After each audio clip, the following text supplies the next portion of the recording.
and checkers and pleasers alike, welcome to our show, Checkpoint, the show where we discuss and discern the current events of the most recent episode of Check Please. Today we are discussing Check Please episode 38. I would love to welcome our team today. I'm Keni, your fortunate host. Foaly as my co-host, hungry for fleshed out answers. Om nom nom and hello. Xeno, our swamp witch monger. And me. Grem, our robot master and beloved gnome. Howdy. Beardy, our beloved daddy DM. Hello. And Skrewy, our rock hard holy man. Howdy. So it's been a while since we've been able to review just one episode, I guess, because the last checkpoint was a bit of a super episode. Yeah. Reviewing like three. 4 hours. I had warned everyone. I was like, if we do 3 episodes for a checkpoint, it's gonna last a while. Yeah, how long did it last? Around 4 hours, yeah. Oh my god. It was As like, That was usual, just when I had right, another Keni. session. at that point, I was like, oh, well, time to go to sleep and go back to work. Yeah, I skipped Yeah. my own personal stream because I was so tired from actual checkpoint. I was like, nah, I need to rest.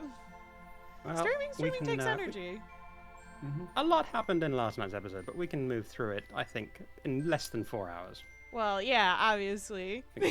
We'll see about that. If we try. Yeah. If we I try. mean, If we but really yeah, try. we try. if we try, we can make 4 hours. Why don't we just yeah, play we more could totally D&D? make this 4 hours. I mean, Let's just play I'll more boot the D&D. server up. Hold on. I mean, I'm ready to roll. But going into the most recent episode, we finally made it to the Blight, thanks to the help from Faustus's teleportation people, which Faustus was really, really nice to us in the end. Yeah. That guy's just fucking weird, and I love him. I got one of his plates. What? What's up? What did you say? I have one stole of One his of his plates. blades? Stole He one stole of his their plates. Yeah, remember? I think it was Levette gave I remember. Vera some, like, sweet treats. Oh my and god. it had a golden plate. Wow. And we got teleported with it. You monster. As Vera was- Nick something from one of the nicest NPCs we met. What if that was like an heirloom that he's going to want back? You know, I don't wouldn't think care. he'd First time actually Vera's care. done that. I don't think he cares. Yeah, To be he honest, does I not don't give a think shit. Faustus has any material attachment to anything. It would Did- delight me if, like, the final boss, the reveal was it's now Faustus and his legions just because of that. The point? That wouldn't make sense, though. I know. I mean, I know. it's I'm not the teasing. first time that Vera has stolen from a nice rich person I didn't- anyway. Vera didn't steal it. Vera was just given it, and then we were teleported. Yep. That's Accidental fair. theft. Inadvertent goes. theft. Way it goes. I've done that before. If you like, let's say you go to Walmart and then you're like, oh shit, I have this can of corns. I didn't put this through the scanner. Are you gonna What? like drive back Like- to Walmart? No, you're There already all the are- way home. No, you earned that free corn. There are Eat the on rich. there are on many occasions that I walk from home. I go out from Home Depot, and either kid has something that we didn't pay for, or like there's we're doing a whole shelving thing, and there'll be the wall anchors are under the baby seat, and then I'm like, well, shoot. And then when the next time I go, I make sure to grab one from the shelf and bring it up and say, hey, ring this up. I accidentally didn't pay for one of these. I honestly thought you were going to say that there are many times that you personally shoplift, Skrewy, but good on you Oh, for being God, honest no. there. I shoplift. I know. I'm teasing. I mean, there's no judgment on that. When it comes to, let's say, Walmart, fuck them. Fuck Walmart. Is this going to get us demonetized if we start? We're on Oh, Twitch. all This- that- We're not even Crap. monetized Amazon yet. owns Twitch, not Walmart. This might Fuck you, speed our route Bezos. to monetization. That's Fuck true. Walmart. Fuck Walmart. But Anyway. back to the actual thing. We finally got to see the Blight, and it was a little bit different than the Deadlands. I feel like a lot of us might have assumed, I at least assumed it was going to be very much so like the Deadlands, and it was a little different. I was right there with you. Show of hands, who thought that it was going to be like the I- Deadlands? So I thought it was going to be the Deadlands because I keep forgetting the Deadlands is not like that. and so I thought it was going to be how it was, and then realized that that's different. Yeah. The thought it Deadlands was is a gonna be the weird Deadlands. place. I mean, I thought it was I going to be was- the Deadlands because of Marcus, essentially. I Just think we're 'cause giving him he's, too much credit. I think he's only half the puzzle here. The Deadlands is a little old place where we can And get to- dismembered. I was looking through the Oracle Cleric spell list when we were leveling up, and I found one called Spell Scar, and I was just struck by the description of what it did to the landscape and how much it resembled the Deadlands. So that I have to pursue that a little bit more. But anyway, yes, the Blight turned out to be basically just rocks and very flat and no animal life, but wasn't desaturated, Yeah, didn't have very, the eerie silence I think that the Deadlands has. yeah, far less So quiet. necromantic like soup. Necromantic yeah. soup. Yep. That's the way to put it. Mm, Yeah. Campbell's. It's a single effect instead of a multi-effect. Devastation area. But It is but tomato soup. It is not minestrone. Mm-hmm. True. Minestrone. But rather than diving in immediately, we decided to rest for the night, which I think made some sense. Random sneeze in the background. Yeah. Sorry, that's my cat. It's not, but Sounds I'm like going a to say it is dog. because that's kind of entertaining. So we rested for the evening, and things took place in the Vardo. There was That's some true. interesting Lots. discussion. A lot of stuff happened, in fact. Yeah, a lot of stuff did happen. Quite a lot. Well, where do we want to start? We want to talk. Levette, you had lots to say. Feeling and- clamps. And feeling Feeling clamps, clamps. which That sounds gross when we Yeah. say it you've got to this workshop way. the name a little bit, I think, because When I say it without the accent, it's a lot less endearing. Yeah. I don't know. I was creeped out both situations. You don't want Levette's feeling clamps on your neck. Mm. wow. I'm just. And good night, folks. I know in reality Riz was a little worried about having them on, but stayed pretty indifferent. True. Yeah. There was kind of a divisive spell. I don't know.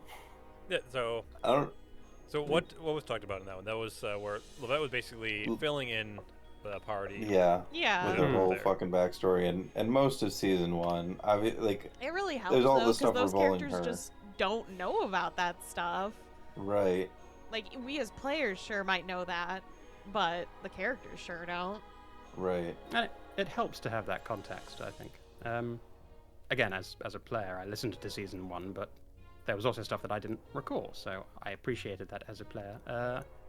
Was there stuff that you didn't feel that you covered necessarily? Was there There's anything that stuff you, I like, remembered wished that you- immediately after that I told wrong, and I feel bad about that. I didn't. It wasn't like an in-character thing. I just was like, "Nope, that was wrong. That's not how that happened at all." Which So you Uh, don't think you're going to play it off I think as it like was this order is of the way Levette operation. remembers? Yeah, it was mostly order. I mean, the main one that sticks out in my mind was that I said that she said that she built the Moira bot because the Marcus one worked out, and I was like, "Wait, no, she built Moira first. It was the other way around." Yeah, that's what I thought, but She- I was like, our She built characters the wouldn't know Moira that. one Oh, because because she had all that guilt, and she was like, "This is my one possible chance to resurrect someone who can't be resurrected." And And, then if I What were- recall, didn't Levette also mention that there was some other works in the background that didn't get made? Yeah, designs, but Yeah, what was no that models about? I don't know. What No, was no. that about? yet. Hmm. Enhancements.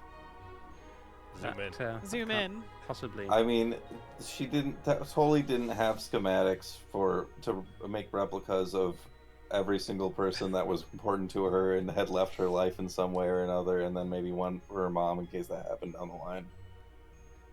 But not Dad. Well, he's already included in that first list. Oh, is Yeah. he? Okay. Yeah, He's already dead, so. yeah, he's already dead. I'm curious. Like him, Soul, the Morrises. Hmm. Wait, what? the Amorses. Really? Yeah, because she's got a lot of weird guilt about that. No, you should, because you had us murder them for you. Mm, Good times. yeah, so Good it was the same kind of Oddly thought enough, process. Petra of, doesn't. Petra Doesn't doesn't. what? Any guilt about it. What? About killing the What? Amorises, even though you literally None. like went up to Levette and blamed her for like Make you do it? making course. you kill them.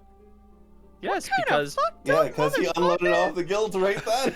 Do you wanna unpack that for us? Yeah, unpack that. sure I can unpack that for you. So, looking back on it, Petra does not have guilt about it because he did it for somebody that he now He cares was following for. orders. So, So Okay. why is he upset about his stuff in the Legion? huh? Why didn't he just do that? Because he did that. Don't he think did about it. that. No. He did that. What's different Looking between back killing on it, halflings he and did- killing Let him gnomes? talk. Let him answer. Sorry. Let him answer. He, looking back on it, feels guilty because he was doing, the will for like honor and everything, and and then when he 'Cause you didn't was know who leading you were the, fighting for? he didn't know who he was fighting for. Okay. And it was more of a bloodlust kind of deal. But when it was then it became the halflings, when he went into essentially to exterminate But we didn't. an entire village. What's that? Oh, I thought you were talking about the. Oh no. No. Sorry, I When forget he their went in to territories. exterminate or to people. lead the extermination or the driving out of the halfling village, he realized, what the fuck am I doing here? Why am I doing this? And then it switched for him, and from there it was, I'm going to try to do the most good as I can possibly do.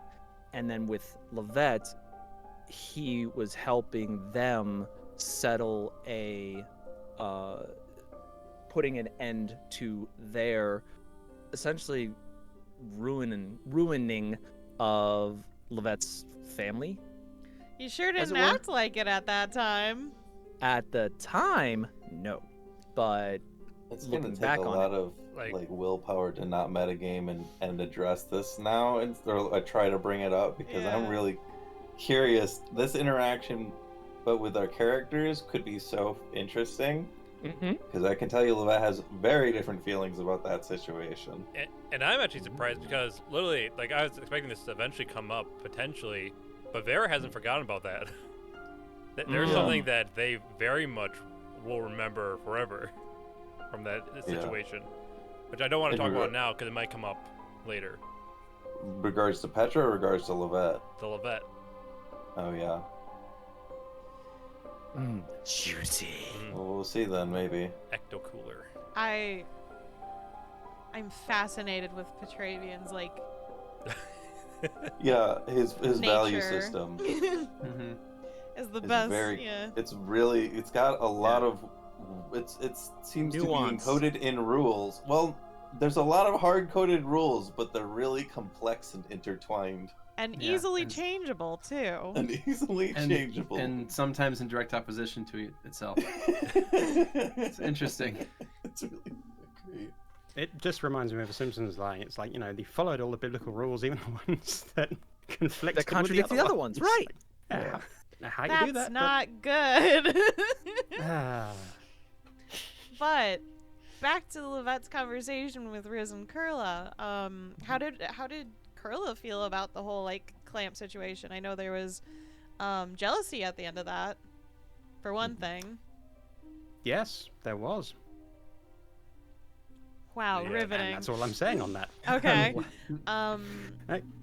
That's I- all I want to unpack about that, because I want to see where that goes within the... Well, I do have a question for both of you. Yeah. Have your characters' opinions or perspectives about Levette in general changed after learning all that? No. Yeah. Riz is Riz. Like, I gotta play them as them. They They don't think you're any different. I think it explains things to them, which helps them understand better, but their perception of Levette as a person has not changed because of those factors. Does that make sense? Yeah, Okay. absolutely. I think with Curler, they're right now trying to reassess how they assess people anyway. So it's gonna take them a little bit of time to unpack everything that you said, but I think that their reaction now is different than what their reaction would have been 20 episodes ago. They wouldn't necessarily have been as quick to want to help you or to offer the help that they did offer, whereas now that is their gut reaction, which is maybe better for Curler to pay attention to than overthinking things. I'm curious, Grem, what did you make of Riz and Curler offering to assist in whatever ways they could? My thoughts were a little overcome by the moment from like me as a player being like, I don't want to go back there. But I mean, it was like just they're always so generous. I mean, Levette's always kind of a character to not expect any generosity, so it always takes her off guard by any amount.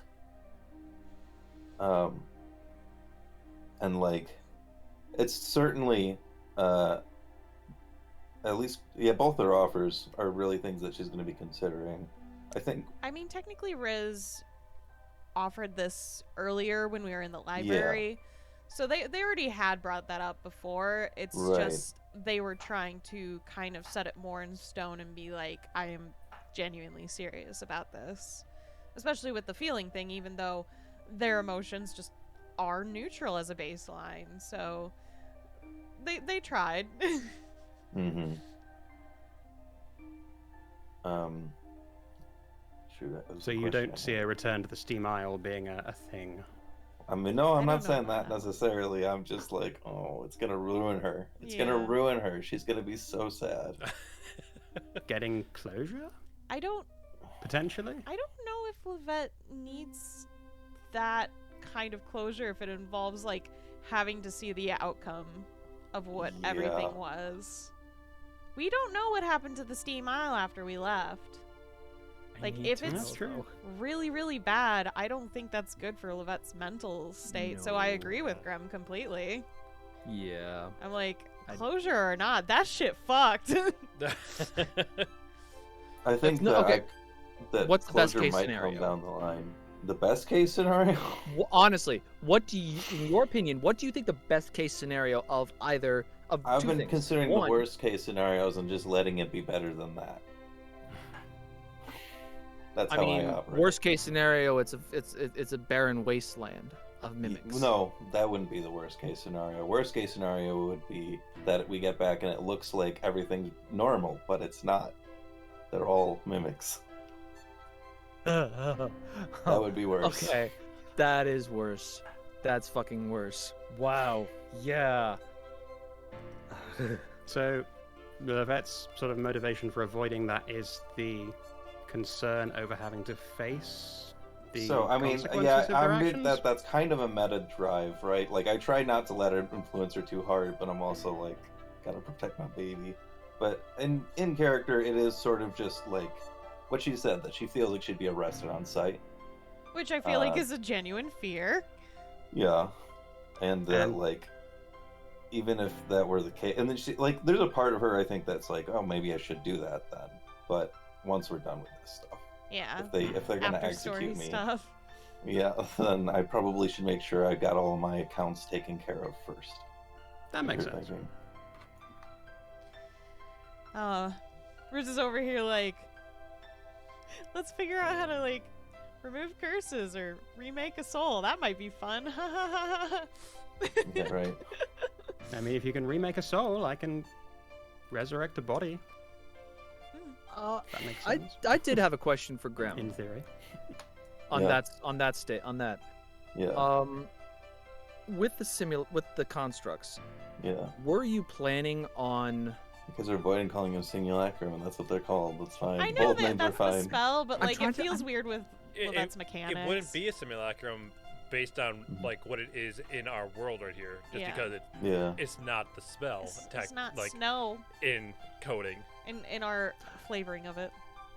I mean, So I there's suppose- actually Sorry. there is That's actually pretty a ask spell. this I'm sorry for simulacra. Is that? That is Yeah, the that's spell that good. Levette Okay. used. Yeah. Simulacrum Didn't think I is actually actually knew a that. spell. Can we have Skrewy I ask knew this that we had the question, though? simulacrum like slime. Sorry, go ahead. Go ahead, That's Skrewy. fine. My question is, are you potentially planning to I guess ask the soul and put it in the construct? Okay. No. I didn't know if you were trying to No. if you were That would okay. be that would be a nightmare. Is that even in We've- Levette's powers? It's not, but even if it were, the construct, the simulacrum can't heal, so that would be awful.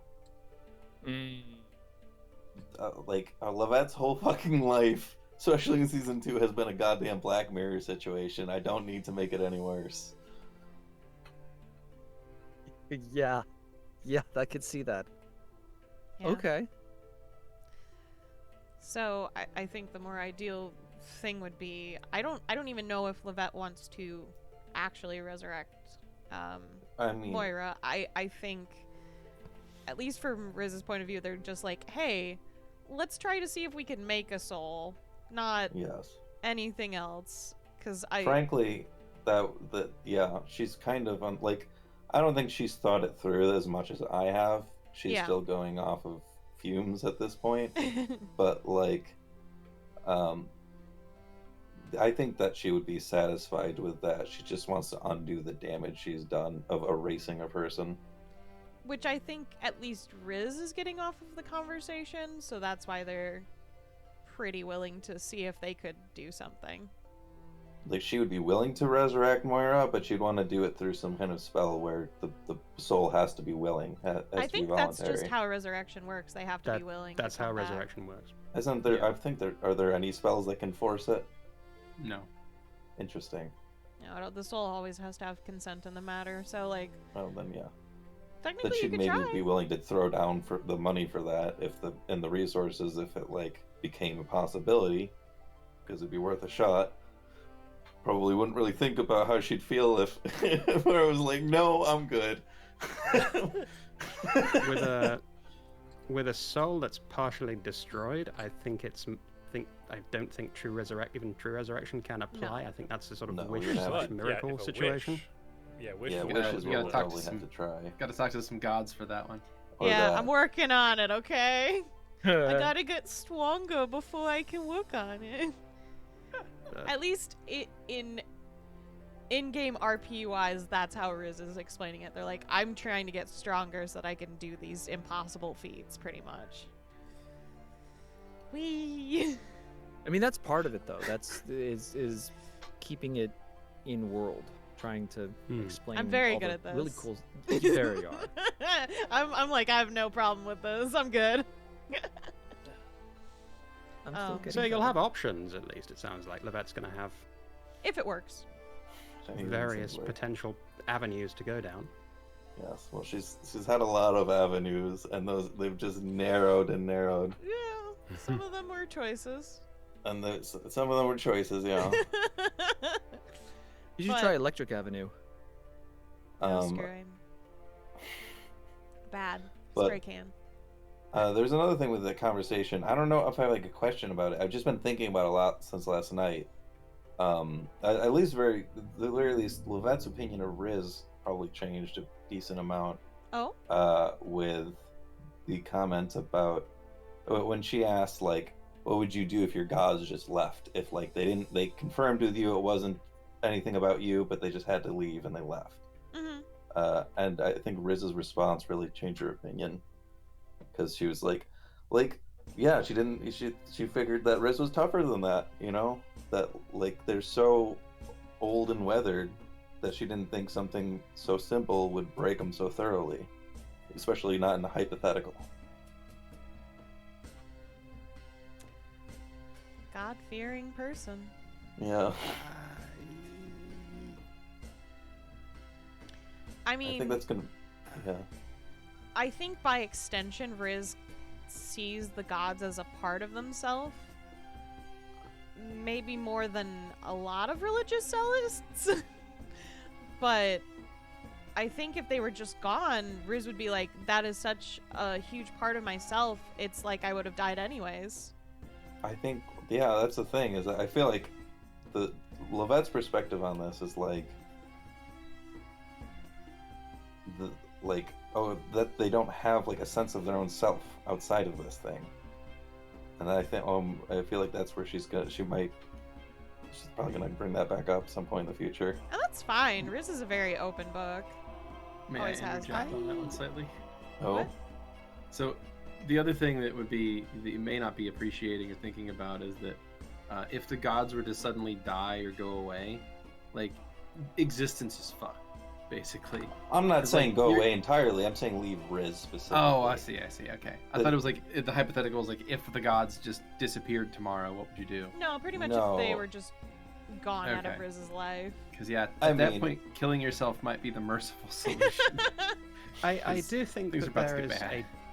there's a danger Foaly. in casting a drive towards self-destruction as being a failure of toughness.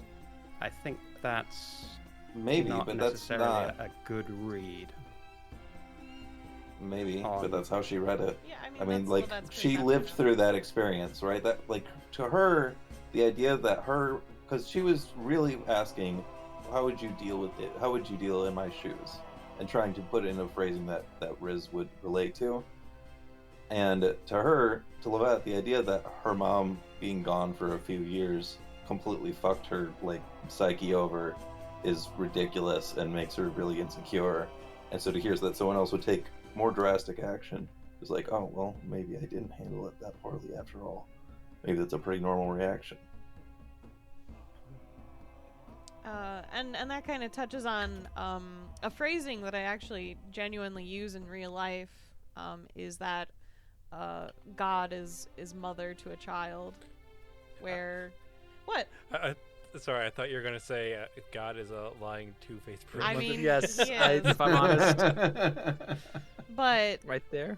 genuinely, I've always believed that when children like go to church and stuff, they're not going for religious reasons. They're going for their parents and stuff like that. Right. They're listening to their parents. Like everything about their parents is their life, and thus they are God. And I've been very. I think I thought of that around middle school time when I was younger, because I personally was raised Christian, blah blah blah blah. Who the fuck wasn't? And I was forced to go through confirmation. I did not complete it. I made my mother cry. Fun things. And I pretty much realized, like, being in church, because I was still forced to go every Sunday, I would see these children and they'd be playing and stuff, and like people would be like, oh, like, pay attention and stuff, and I was like, it doesn't matter. This doesn't matter to them. Like, why would you force them to pay attention then? Like, this is just bullshit. And in that sense, it kind of has always been a thought in the back of my mind about how it is the parent. It is not religion. So I thought that worked really well with Levette too, like bringing that up, because Riz said it very casually, and that striking a chord with Levette, I was like, oh my gosh, makes so much sense. This is amazing. I was so excited. So I really liked that moment. It was good. Yeah, it was wonderful. I enjoyed that when Riz asked if Levette trusted them, they're like, for the most part. Yeah. Which, Well, because she was like thinking, yeah, I'll trust Riz to have my back in a fight to save my life.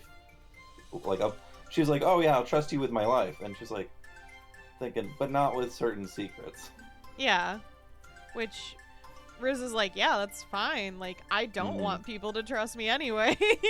I mean, she wouldn't trust Archie with certain secrets. Like, that's just how human I feel like a lot of people are that. We all have interaction are. our masks, right? Exactly. Metaphorically speaking. Metaphorically speaking. Yeah. What? It's from the I've past. Oh boy. Oh my fucking job. god, you guys. References up the wazoo lately. That's what I do. Mm-hmm. Oh, hell Do what yeah. I do, would do what I do. How did you feel about Riz feeling guilt towards being a good friend, Grem? I mean, I as a player, it was not unexpected. Okay. I kind of was I was trying to analyze how Levette would feel about it, and I felt like it's probably just too brief for her to really have strong feelings on it regardless, because I wasn't really surprised. I've kind of noticed that. I feel like that's been the vibe between Riz and Levette in general. I feel like that has been the last major barrier in their like friendship, is that Levette has just kind of gone in it fully genuinely, just like especially after all the events of season 1, she's just like very approaches social interactions like she's got nothing to lose. And Riz is a lot more guarded, but they get along. It's interesting though, because they're guarded in a different sense, because they'll tell you any like thing about their past, or their memory to past, but they're also like emotionally very guarded. Right. Yeah, so I'm really glad you understood that. Yeah, I think that Levette doesn't bother her because she used to be very emotionally guarded and is still somewhat, but like yeah, a lot less so, because they're just, like I said, less to lose. Yeah. But it's like the sort of thing where she can understand that, and she's just like, well, I can't make you open up. I can just be open with you until you decide to. I think that works very well for Riz, actually. I think that's a very healthy approach with them, just as a person.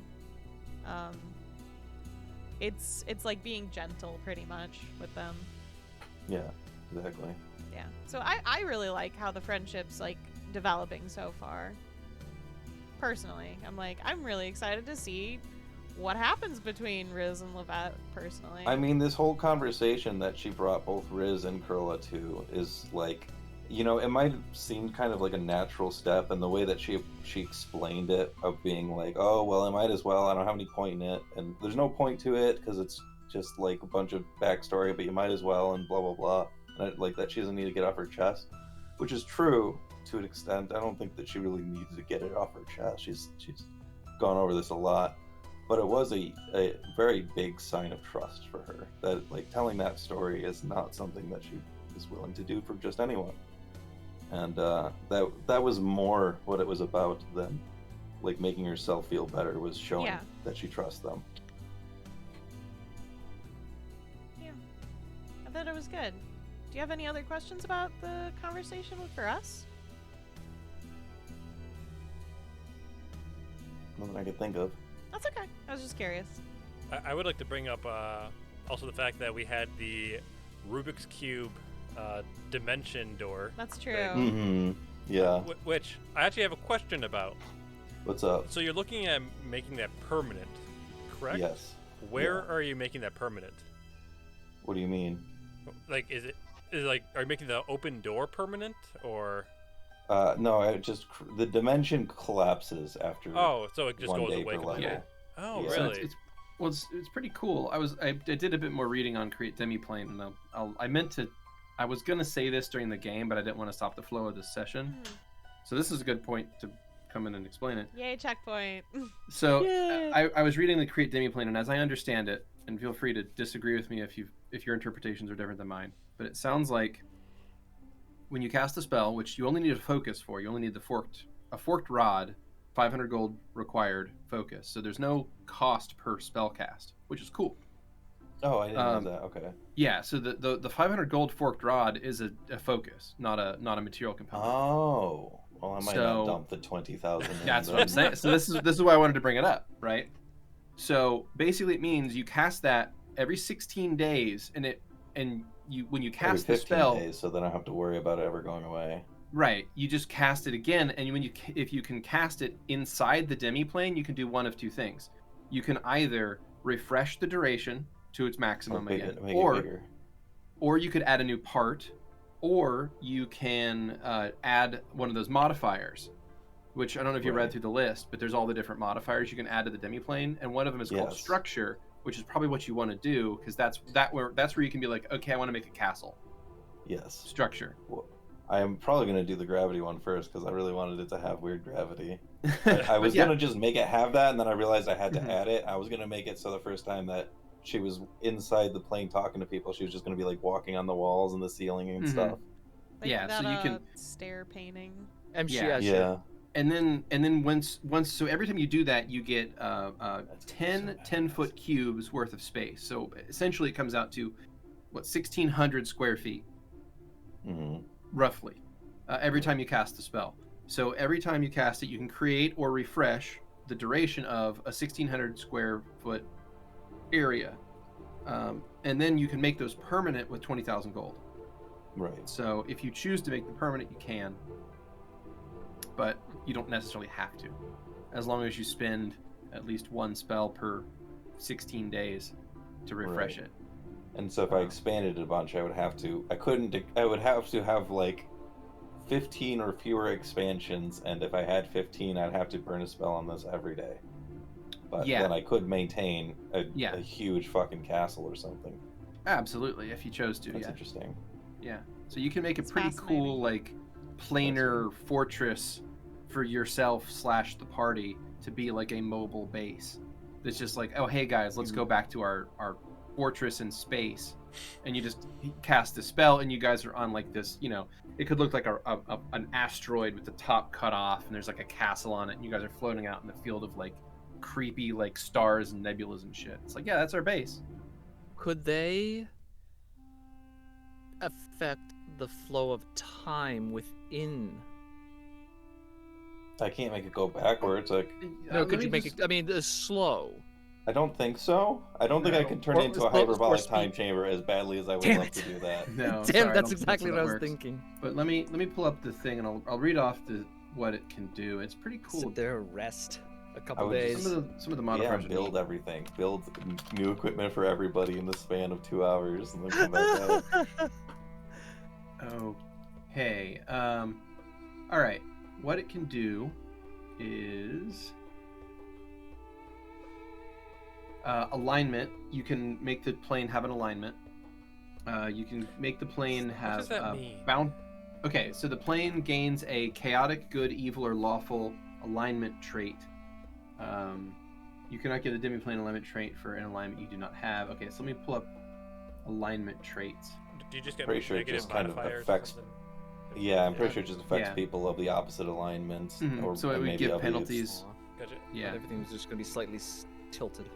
Let's see. Sounds So there's horrible. bountiful, which makes the demiplane becomes a thriving natural ecology with streams, ponds, waterfalls, and plants. Provides enough plant-based food to support one medium creature for every 10-foot cube on the demiplane, which, remember, that's 10 10-foot cubes per level. So you could literally like feed a city out of one of these places if you wanted to. Elemental, plane gives an elemental trait. Gravity, you can change the gravity orientation in a direction, or increase it or decrease it. Have heavy or light gravity, directional gravity, objectively directional gravity, which is I think the one you're talking about, where you can just walk up Mhm. walls. Yeah. That's what it is. Seasonal, which you can give the demiplane a seasonal cycle for as little as 4 hours, if you or so, as is an example. So you can be like, yeah, if every 4 hours is a season here. Just no winter. We only have fall, spring, and summer, with no winter. Yeah. We don't Shape, need- We don't need fall either. You know what? Yeah. which allows the Just spring and just spring. let's see. You make your plane self-contained, so it loops in upon itself. So if a creature never reaches an edge of the demiplane, it just loops back into itself. And then the Mobius last one strip, is I love it. yeah, and the last one is structure, which is you can have a specific linked physical structure, such as a giant tree or a floating castle or a labyrinth or a mountain or so on. So that allows you to choose like a thematic theme for the overall build of the Yeah. demiplane. I've been Yeah, and since brainstorming it a lot has of fun no- ideas for this. And since it It'll has be no fun. casting cost beyond the focus, and it's a spell that you can cast multiple times a day, you could Jesus. really go fucking crazy with this if you wanted to. Sounds broken. I mean, it's a high-level spell. I mean, you've got to be level 16 to cast it. A lot so... of high-level spells kind of end up being a little broken anyways. Like, that's And I kind of mean, the it's point. only like I don't know how broken it is because it's just like It's just a place. It's like in just space. combat. It's what am I gonna do? Make them go there? Make them Oh go to no my no house? no! I'm Yeah, I thinking mean, if you needed if you needed some money, you go send people in there to work the fields and just streaming out wheat. To Yeah, go but to how the much local money market. is produce worth? Adventuring is talking so about- much more money Like, than produce you could and shit you that could most grow people do. you could make a giant farm out of this thing and create a huge amount of food, but food's still not worth that much gold. Like if you're It's not talking about a worth magic gold. item costs 200,000 gold pieces, like how much food is 200,000 gold? Yeah. And the answer is a mind-numbingly fuckload huge amount. What you do So- instead is you get a diamond mine. Yes, let's make our diamond mine. There you go. Emerald mine. There you go. Yeah. Yeah, really though. Diamond mine would be very good for us as players. Yeah, specifically a diamond mine because you need that diamond dust. Bad. you Apparently. can't All just your take guys' it all from spells. Vera. Yeah, you just keep asking Vera for Poor all the Vera. Vera. Like, I everybody- had Got any of that dust left? I had been under the impression that the dust was only needed for the spells to do with bringing back Petravian, which are no longer. No, that was just no. the jelly. Needed. No, actually, I only had that so I could cast one of my spells, which is Ironclad Armor. Which is a great spell. Phenomenal 'Cause spell. It takes 250 gold pieces worth for each cast of it. Well, now I, as a player, know, and Gerla knows as a character, that you don't have any to spare, which was what they were asking for. Not can I have it, but can I have it That if was you a have great it to scene. spare. It was funny. It was was good. fucking hilarious. Well, we were under the impression because of you were asking that you didn't have any, though. That's the Yeah. thing. I was like, oh, I guess you used up all yours. I've stockpiling for a spell that is very, very, very good against the undead, and since we're going into a huge area with probably a lot of undead, it seemed sensible to not run out mid-battle. Yeah. I mean, yeah, I'll take any excuse I can get for more Varus ass. That's true. Oh god, I live for it. It's so, I geek out at the end of like every session. I'm like, oh my god, Vera. I can't believe she said this. I mean, I can, but I love it. It's actually very in Oh. character. If we don't have more on Levette and Riz and Kurla having a chat, that is a pretty good segue into Vera and Petravian's simultaneous chat. That's Ripping true. off the Band-Aid. You How'd want to start? Yeah, You want to start that one? Yeah, go ahead, Skrewy. So, Petravian, in seeing what happened, or what they were presented with in the book, is thinking, shit, this is what one person can do when they think they're right, and they're doing it for the wrong reasons. What happens when somebody's when they think they're right and they're doing it for the right reasons? You know, that's how crusades happen. So internalizing that kind of confronts Vera. Kind of confronts Vera. easing into it. That was not an ease.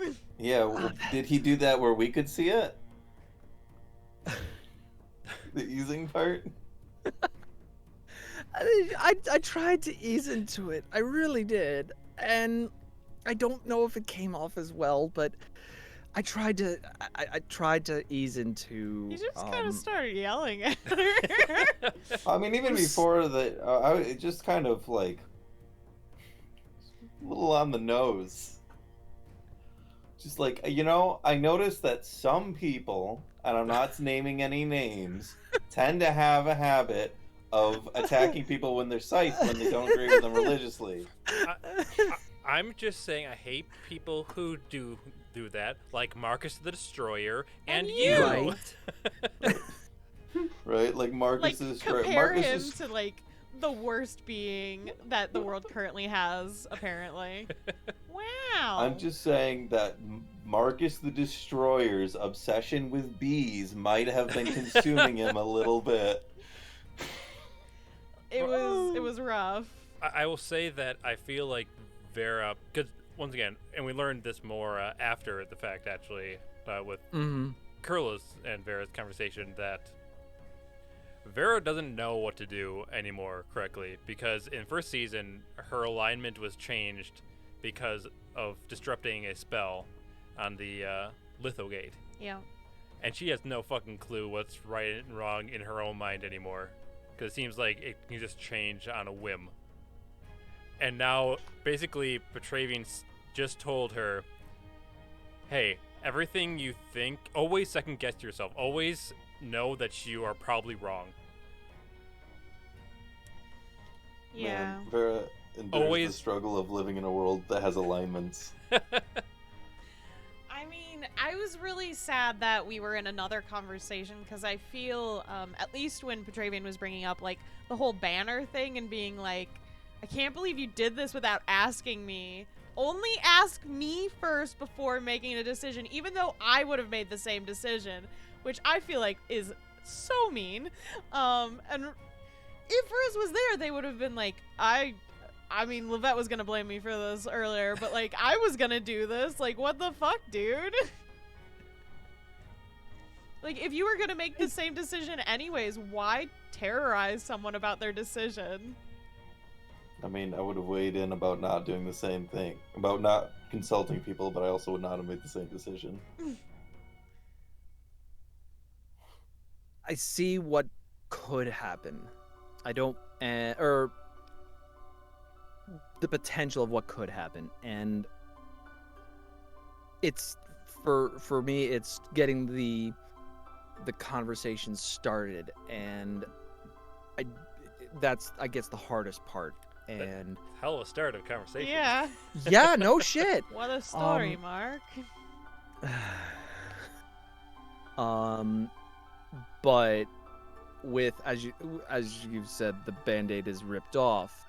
Now I Is think it? I I think you just stabbed into it. just right through it. Yeah, you didn't rip it even off. like You take still the band-aid off. You ripped just it off kind with a lot of thumb. yeah, just like Just you get kind of on dug there. your like fingernail into the skin a little while you're doing Oh. it. Fuck. So, oh, I made Well- it bigger. Whoops. Whoopsies.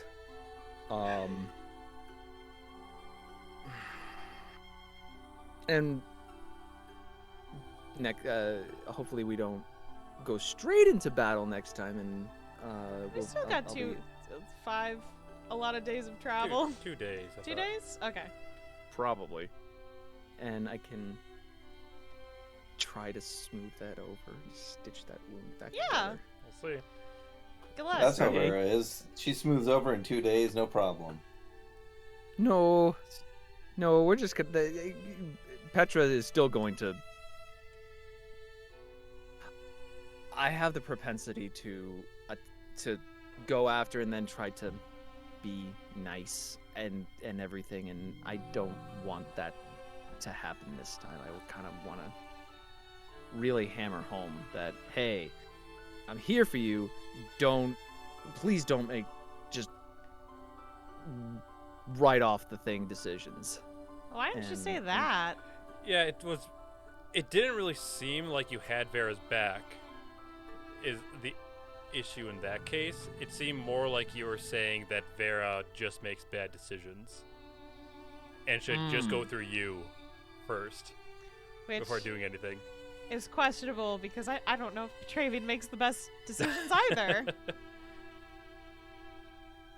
It'll be interesting to see where they all have to think how Vera's going to Handle that. in.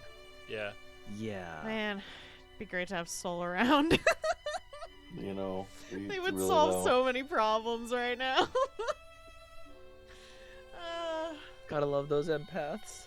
Although, I don't know, I feel like there might be very different problems if Soul was still around. True. Very different. Yeah. Okay, so this is tangential, but now I gotta know. Go. Would Soul get along with Riz? No.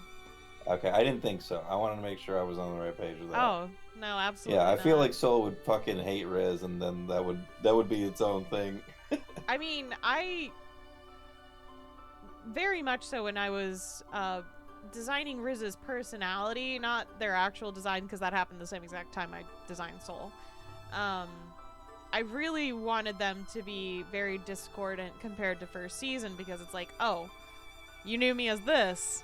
Bam, here's this person. Very different. Still more silly than I originally intended them to be, but I think it's very much so needed in our group, so fuck it. True. Yeah, a little bit of silliness is always good. But yeah, I don't think Soul would like Riz. I think Soul would probably consider Riz a threat to the group. Wow, I didn't realize it'd be that strong. Okay, well, I stand by my original point then, that there would be different issues. We had Soul around. Very much so. What would Soul see Riz as? Oh, that's Ooh. actually a good question. Let's see.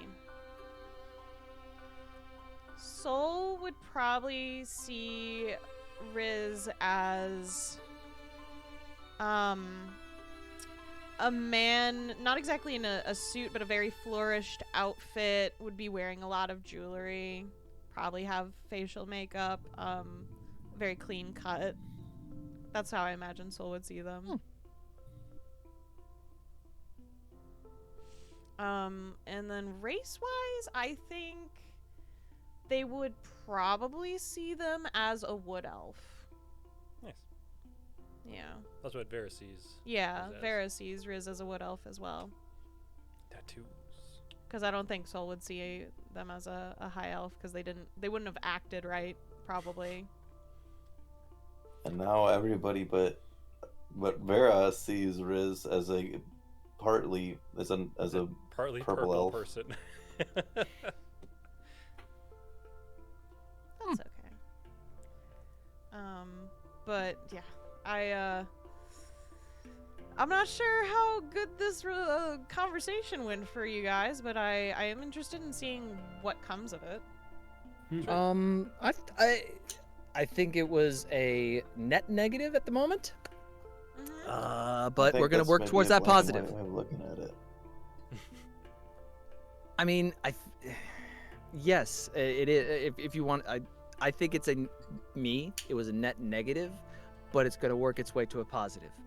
It's gonna Okay. get to that positive place. Because You got of- this. Such an interesting way of looking at it. I just don't even think of conversations like that. I'm like, what does a net negative mean? How do you net it? How do you equate the? Did more bad the come out of different it than results. good? That Sure, Yeah. but often it's just like a bunch of things that could turn out good or bad. The future will tell is usually how most conversations end. Ooh. Okay. Strange, We shall isn't see. it? I don't know. I We'll feel like see. there's definitely conversations where I'm like, yeah, that definitely didn't help.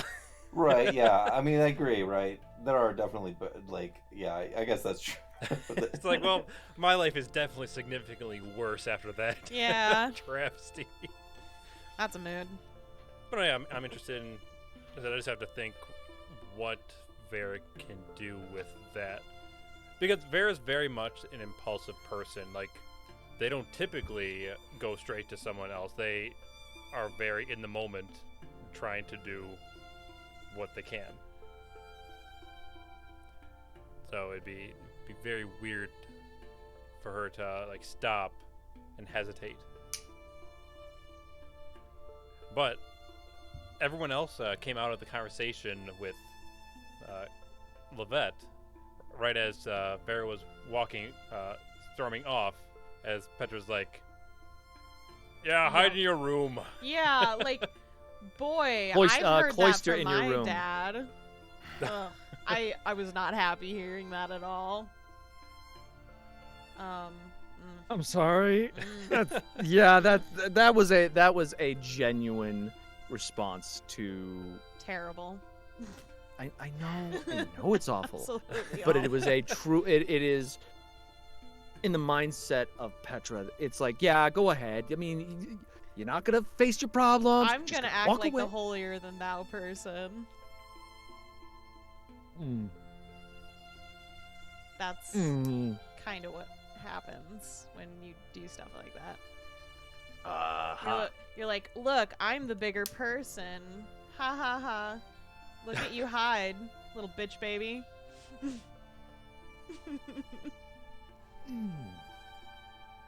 I mean, that is one way to interpret that. And not at all what I was going for, but that is one way. I don't think it was what you were going for, but understand that a lot of that stuff comes off as condescending. Yes. And I'm going to say it again. I don't think Petravian makes better decisions than Vera at this point anyways. I'm not sure any of us make good decisions. We all make formulated to not make, like, good decisions anyway, so it's fine. I made them this way. They're perfect in their flaws. They're happy well, accidents. Riz did make an interesting decision in terms of what was then revealed to the rest of the group about Petravian's crush. Well, to them, the secret's no longer a secret because they gave it to the goddamn cloak. So they're like, whatever. So does that mean that now that secret you gave to Cloak is meaningless because now even more people know about it? They eat it, right? I don't know. Do they get like acid reflux or something? That's up to like Beardy. I can't say what that does. Well, he's done with it. He's like, yum, good secret. Like, there's a million secrets in the world. It happens. Is it like a collector who has all these things and then he looks on eBay and all of a sudden the price has dropped by like $5,000? He's like, well, shit. It's useless. He takes the glass dome he had over top of the secret, picks it up and just throws it into a bin. Like, fuck, this worthless isn't even now. like pristine anymore, whatever. So, what is it in actuality, though, Beardy? Oh, I mean, it's still valuable because having that initially, when it was a more guarded secret, was worth more. It was tasty. Was valuable. So it was tasty. No, that's what's important. So that's kind of how Riz works on stuff. It's like, oh, I've given this secret already. No, it doesn't mean anything. Haha. But, yeah. Speaking of tasty, Vera. Yeah. Very much so, Petravian, at least calling out that he has a crush on Vera. Yeah. Very interesting. Very interesting. Yeah, there's really going to be developments. There was definitely a little, like, marker on the HUD that said Lovette will remember that when that information was shared. I personally, as a player, am a person of chaos, so this brings me joy. So yeah, that's something that I'm gonna have to deal with at some point. I'll make sure of it. Oh, thank you. I thought that it would just be something that was mentioned, and we move along. No, this group moving along. No, I have a question actually about Petravian. So like, Petravian has a crush on Hummel, or was dating Hummel or something akin to that. Has a crush on Vera, and then saw Riz for the first time in their actual form and started blushing. So does that mean that Petravian has now a crush on Riz? No, that is just a reaction to seeing someone that is stunning. That was just a raw reaction. Yeah, I mean, they did go from like saggy old crone to very pretty in like a split second. It's like, oh, I'm sorry I treated you like an old person. Yeah. I'll make sure to I'm getting real Beauty and the Beast vibes there. Oof. Ouch. So no, in the first part of the of the movie where he looks so much better as a beast. Enchantress, yeah. That's true. He did look better. He looked better as a beast. I hated his human form. It's gross. Adam's a gross man. Just some fuckboy. Oh God, he's hot. No, he's not. Not Though. He's definitely ugly. not my type. So Riz spills the beans. Yeah. And chaos ensues. Not really. My question for you, Skrewy, did you think that when Curler went off to speak with Vera that they were going to tell Vera? I mean, what did you imagine I the did. conversation that was about to ensue I did. was?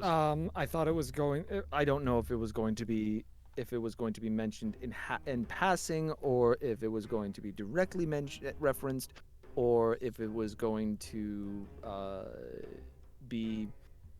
So what the fuck was all that about? Kind of deal, and it was just.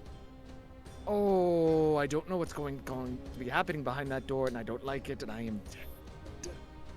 And I guess Petravian still doesn't quite know what was said. No, because Riz only summarized little bits on purpose.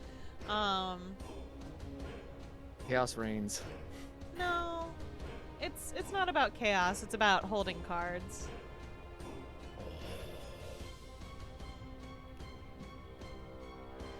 That's. Oof. But I Oh.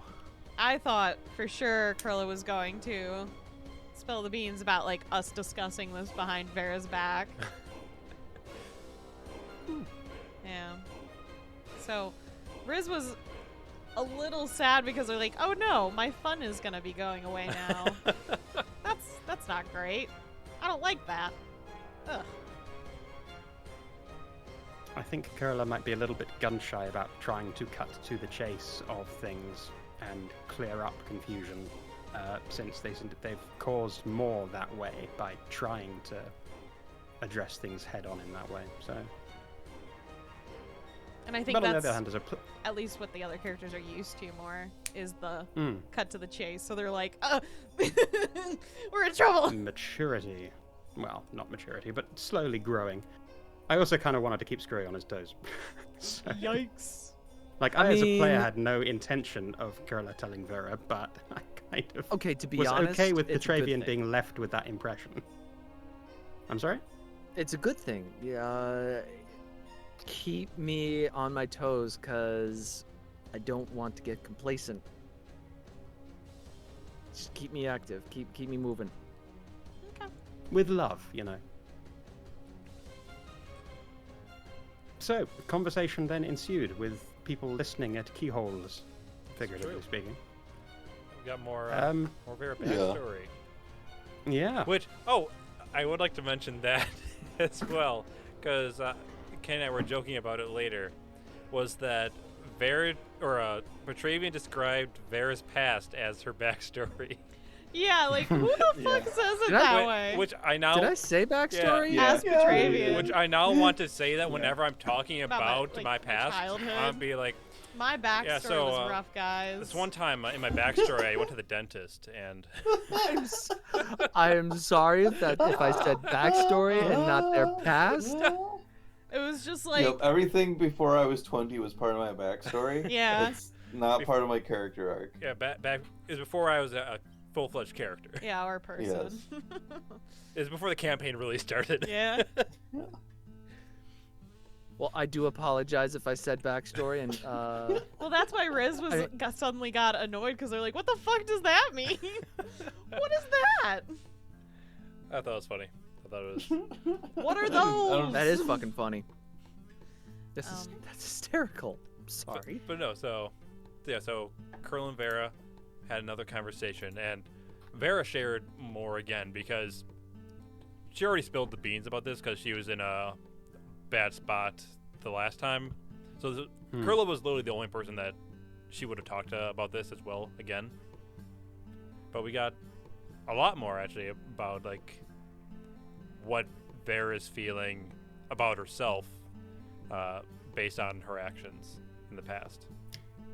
And comparing it to that scene in Palayana, I think the sort of takeaway for Kurla then was, okay, well, lots of guilt and regret over a lot of people dying, but in pursuit of trying to do the right thing.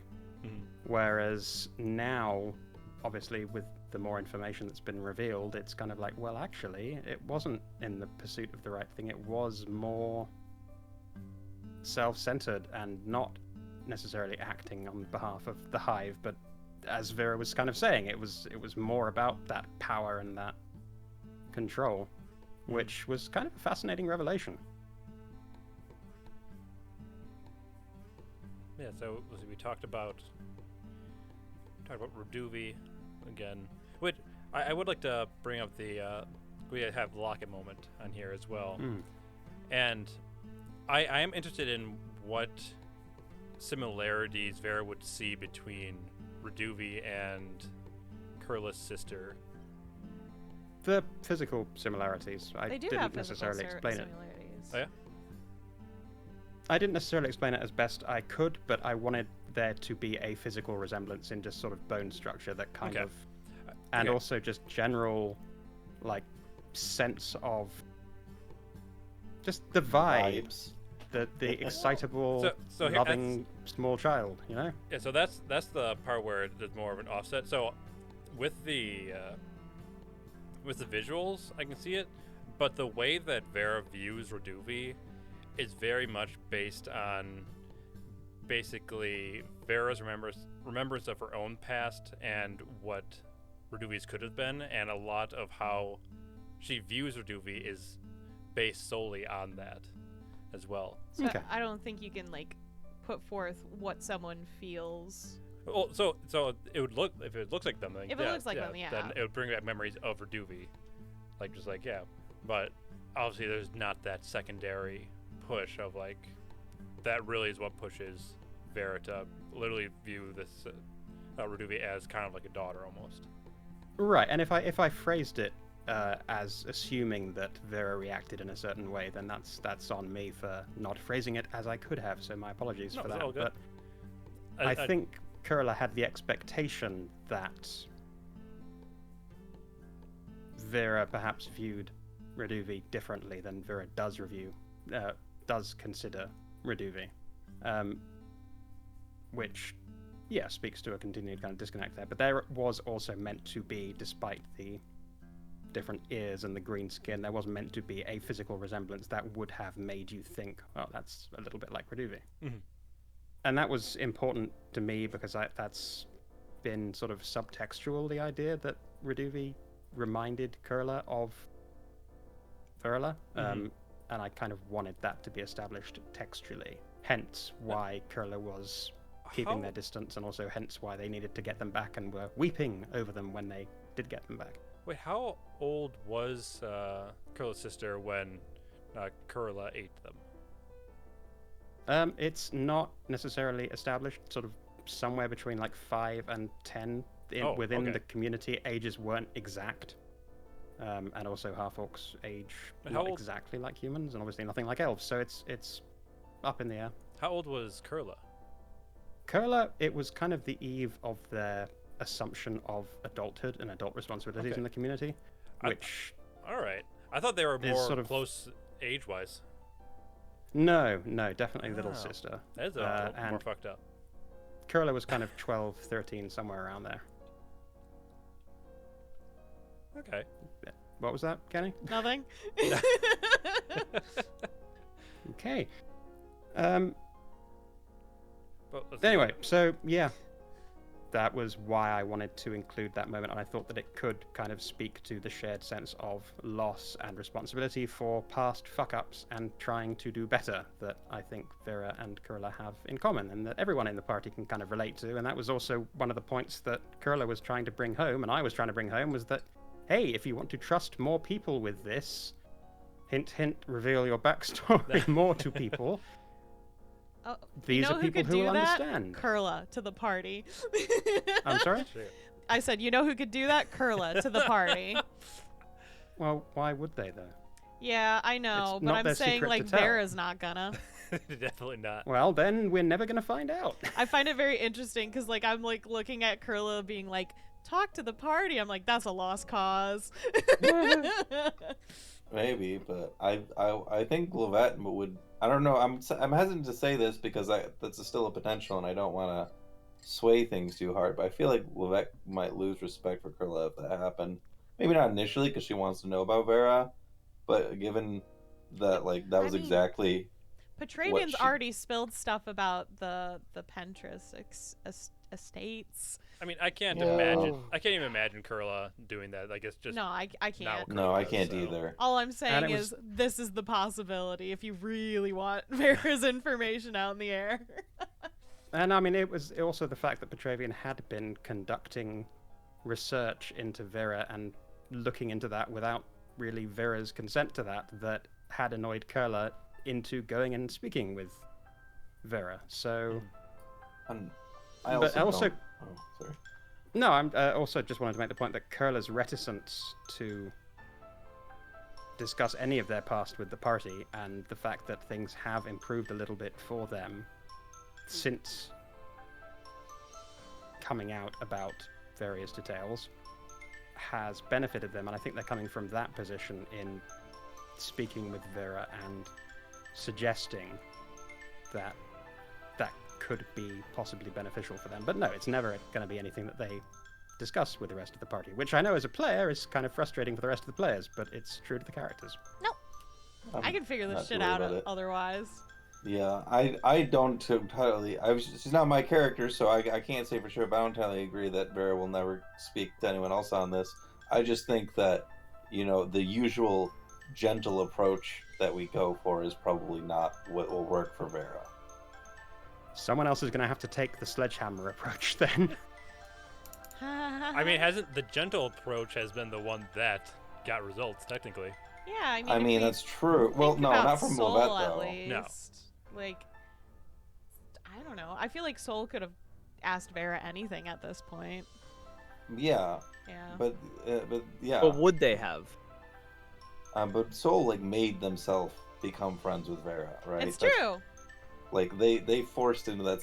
Levette has respected Vera's boundaries since she's known them, and those boundaries have not moved an inch as a result. Maybe they moved a tiny amount. Soul doesn't understand boundaries. Soul just saw Vera one day and is like, "We are going to be best friends." Right, and I think someone needs to. If someone's gonna get this story out of Vera, they need to be a little more aggressive, but that. Friendly aggressive. Well, maybe. Yeah. I mean, not angry. Not an elf. Probably not an elf. I can't see Curler getting pushy about it unless and until it begins impacting the rest of the party. Like, if Vera's decisions get more erratic, which it doesn't sound like they do, because Petravian has now kind of put the idea in their head that they need to be questioning their impulsive decisions way more, which I'm really fascinated to see if that gets taken on board with Vera. Unless, of course... Sorry, Keni? She just doesn't even have that impulsive of decisions, in my opinion. Vera? I mean, there's some instances, but I feel like it's really not that bad. She's it's now not that it's super concerned frequent, it's that it's usually very big decisions and made with zero consulting to anyone else. I don't know. I'm also playing a character that literally will do the same. I know. And it seems like she's now going to doubt her decisions being well thought out even when they are, so will Vera start viewing any of them? I'm sorry, go ahead. No, and that's the thing, is they're going to be questioning a lot of things, which is going to be upsetting, which may cause them to do even more erratic decisions as well, just because now they're just making themselves frantic in their own mind. Yeah, you're overthinking it now. You're like, well... Is that exciting for you as a Sorry, go ahead, Kenny. No, I was done. What's up? I just wanted to ask if that's exciting for you as a player to get those options in terms of how to react to this, to have all of these curveballs thrown at you, and just what are your thoughts on that? It's going to be difficult. I'm just trying to figure out how Vera's going to deal with it, whether or not she's going to ask people before she does stuff or not. I just have to think about it, I think, during the week while I'm zoning out at work. So you do.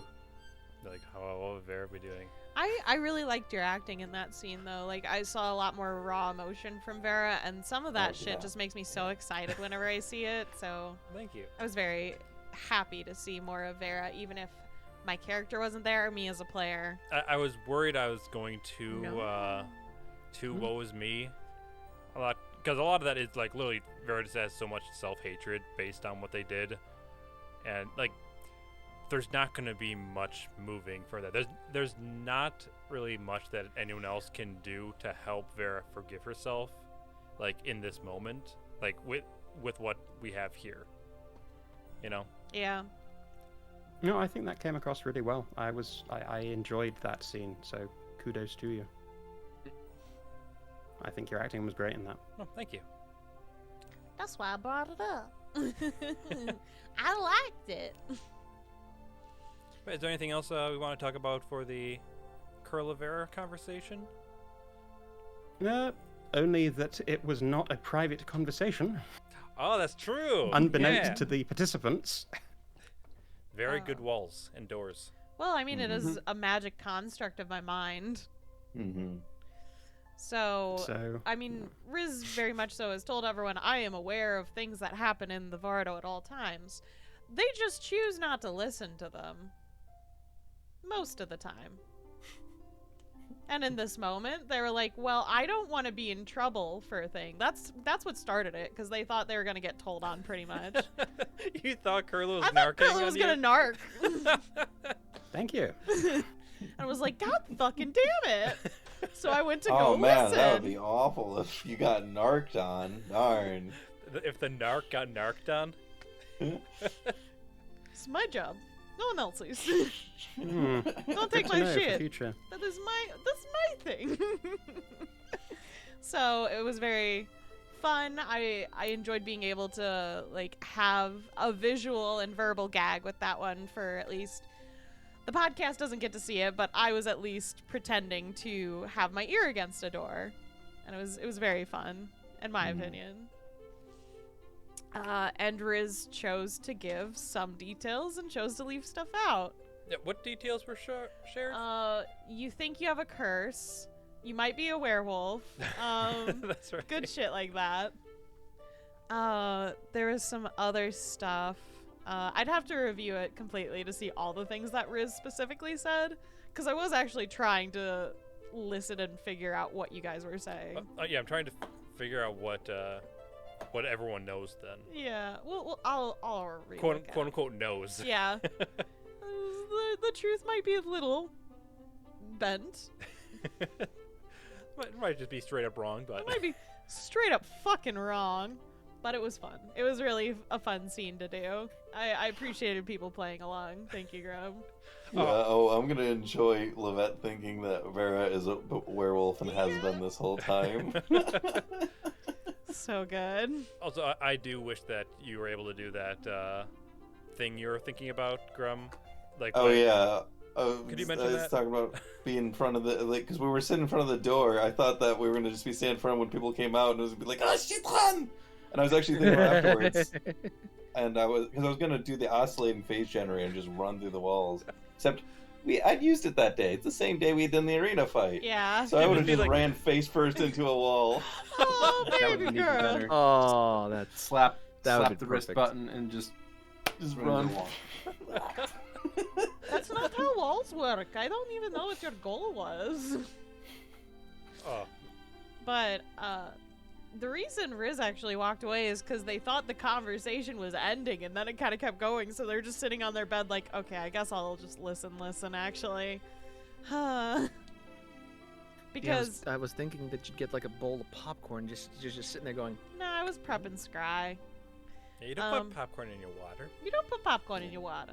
But in reality, Riz stayed there for as long because they were willing to get caught. They were like, I will be here just in case. Didn't happen. I guess I'll prep my spell. That's kind of one of the reasons I did the perception check, but My spell. My rules. in My house. spell, my Yep. rules. well, then unfortunately we didn't get that moment of comedy. I mean, that's why so many times, like, Vera's gone to her room and missed, like, an important conversation about her. Because she can't hear outside her fucking room.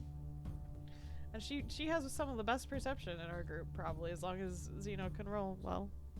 Hurtful. I'm truthful. Hey, I got one good roll. I got a nat 1 today. Yeah, it was great. Yeah. Oh, that's right. I Ratio. forgot that was a nat one. Oh. It still was a decent survival check, at least. Yeah, I mean, if it's any consolation, I got slightly better with my perception check and I had to roll a 15 for that. So, I mean,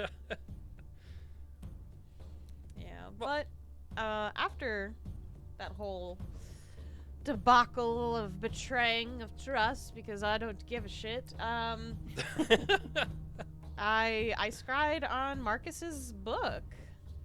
Thankfully, actually having been acquainted with the book That was a little easier to scry on. I am. I'm surprised it worked. Well, I I upped thought the for DC. sure Yeah. it'd resist. I Well, rolled a even 4. still.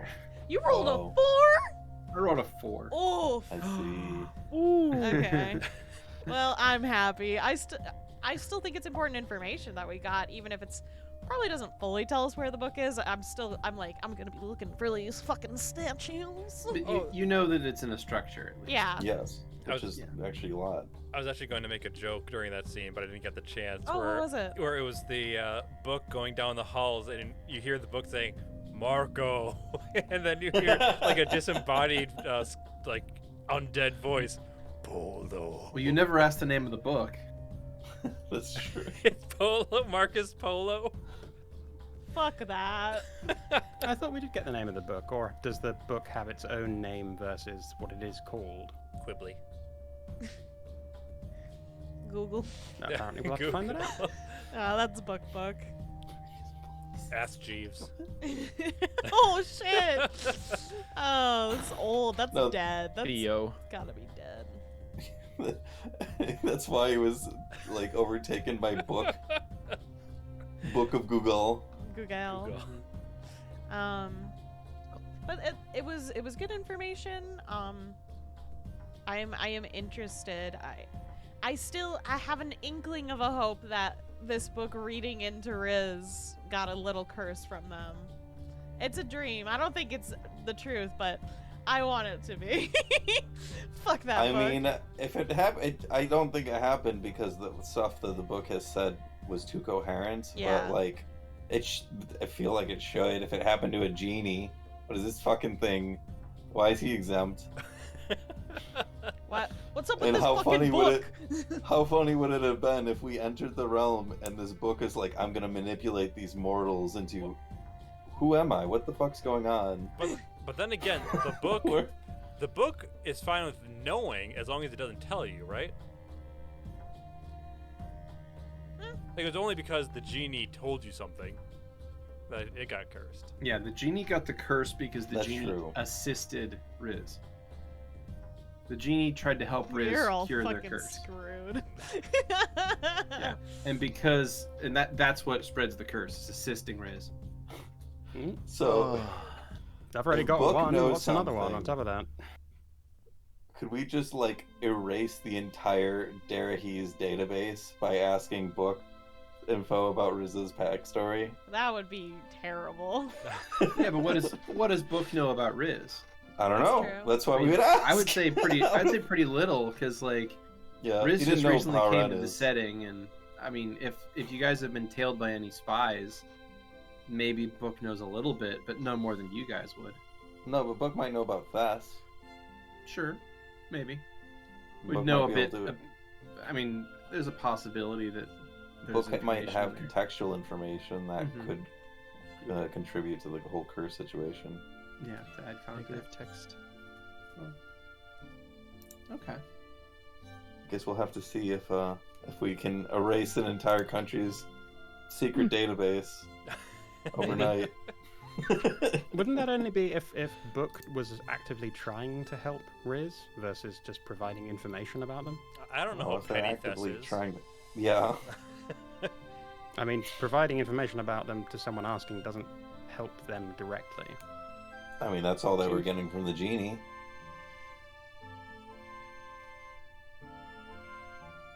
Oh, did the genie fair say? point. The genie said, was it the cost of the wind thing? Yeah. Okay. Yep. Yup. I feel like any information that Book had as well would be sort of second-hand. They don't necessarily have a direct link to... Probably. They've never but been they- seen to have a direct link to the deities. I mean, Book is a pretty smart character. They probably like have enough contextual information that you could get more info out of it. But I don't know. I don't know if religion is a big part of their database. It's also would be interesting as to who would receive the curse, depending on whether it was Riz asking Book directly or someone asking on Riz's behalf and then conveying that, because then who's doing the helping? But anyway, it's all academic, since we're probably not going to get a chance to ask Book about any of this. So, What are people thinking about the results of the scrying? Since we had this sort of well-described area that doesn't match with anything that we've seen so far from the air or. I think it's underground. I think it's So underground, it's gonna invisible. Be a tomb. I think it's a jungle temple from Minecraft. You have to watch out for traps. Well, I mean, we've already seen Enderman, so close to it. Did we? When? Are you talking about Lost Souls? Yeah. But the Enderman has legs Wow. and arms and Yeah, I would never have. I would have never guessed. I would not have that put if you those two hadn't said together. that. And I would glowing never put those two purple together. eyes. They And take it's they take square? blocks like they take souls. Don't you see? That's a stretch. They both are spooky. Yeah. However, that's an Enderman spooky. cannot fit inside of Marcus, so Too too tall. tall. So Immersion broken. it's like how in the first Lord of the Rings they're being chased by those Endermen the whole time. Anyways. In any case, we hung out in the Vada a bit more. We all got some sleep, but there were some room changes involved. Yeah. I think Petravians in particular was interesting. Led to a little bit more friction between characters. Riz is all Skrewy, for that shit. Yeah. thoughts on the dying plants? Yeah, Petra said some really interesting stuff in that conversation. Kind of put out a little bit. Oh, Hummel wishes you could do that. What's that? Hummel wishes you could put out.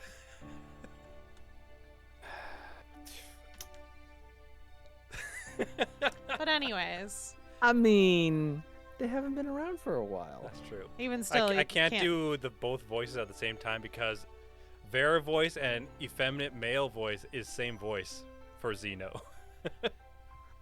So it kind of Just sucks. put different hats on. I'm just surprised you haven't been like, hey, Vera, I would like to spend some time with Hummel. Do you mind changing for a bit? You haven't like done that once.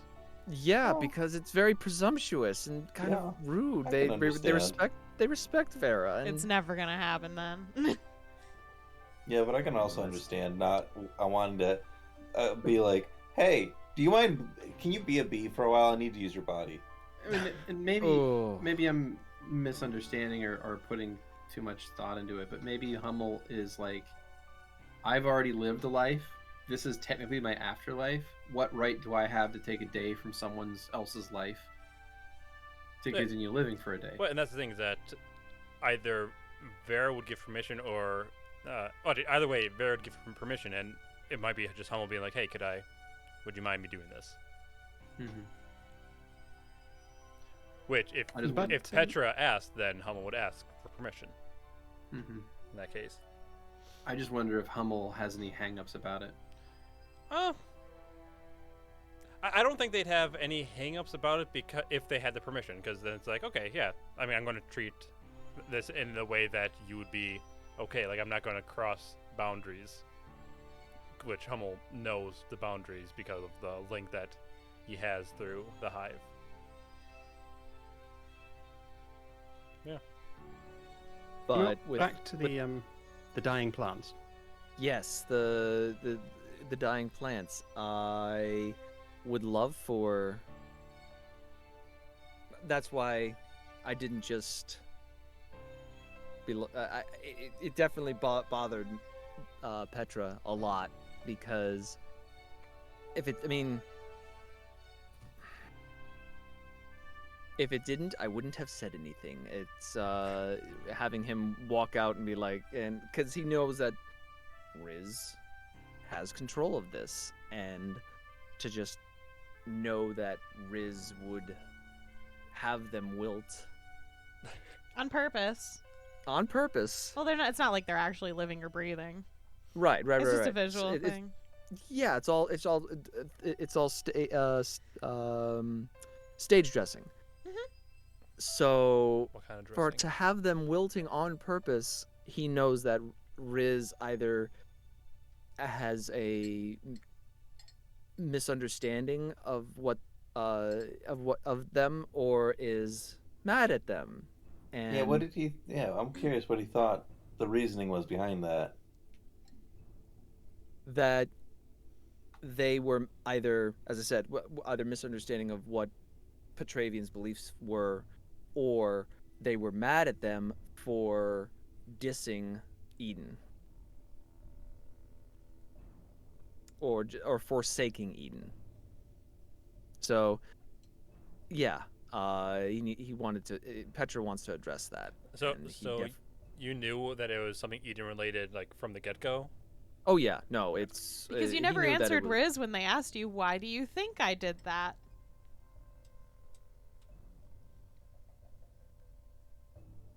Yeah. He didn't want, because he didn't want to. He didn't, because so much had happened thus far. I didn't want to attack that. The conversation. I didn't want to approach that conversation at that point, because Well, let's put it in a different phrase. Do you know why I pulled you over for speeding? No, you know why I pulled you over? Like, never admits no, anything. I don't, officer. It's because you didn't believe in Eden. Oh, shit, again? No, Mystery saying he gets pulled over, and they said, "You know why I pulled you over?" And he says, "Yeah, I just don't want to have this conversation right now." Yeah. I've got to go somewhere, Fair enough. Have a good day. So. I know that it's a conversation that I want to have. Mhm. Just at the time, I didn't want to have that. I know Great. it's some. It's great look. You say that like that's not what Vera does every single fucking day. I will be very interested to see if by the time Petravian is willing to have that conversation, Riz is still interested in having that conversation. That's the thing. They are so fucking Oh. wishy-washy. When they're asking you in that moment, that's when they care. I forget that.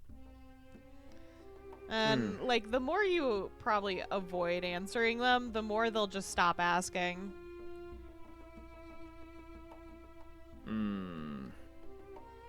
Things I should try to remember.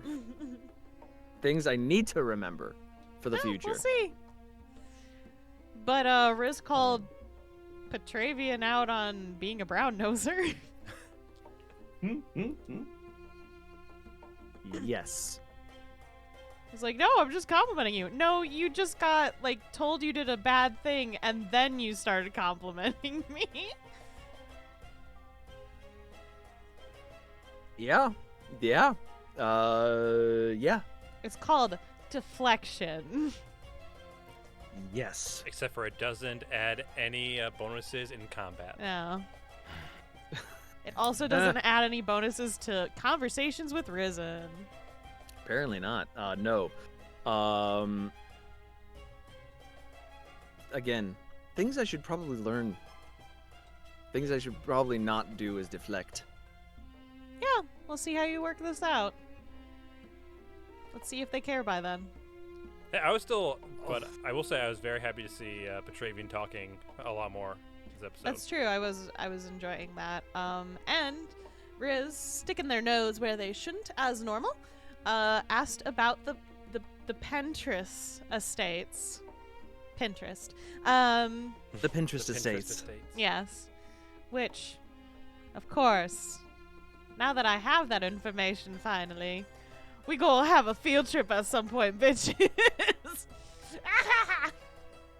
Oh, I thought you were going to say now that you have that information, soon Cloak will have that information.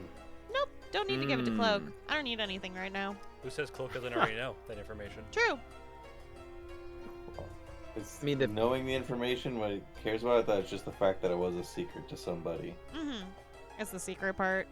Yeah. But Riz doesn't need anything right now. So they're good. I mean, But, I'm mad.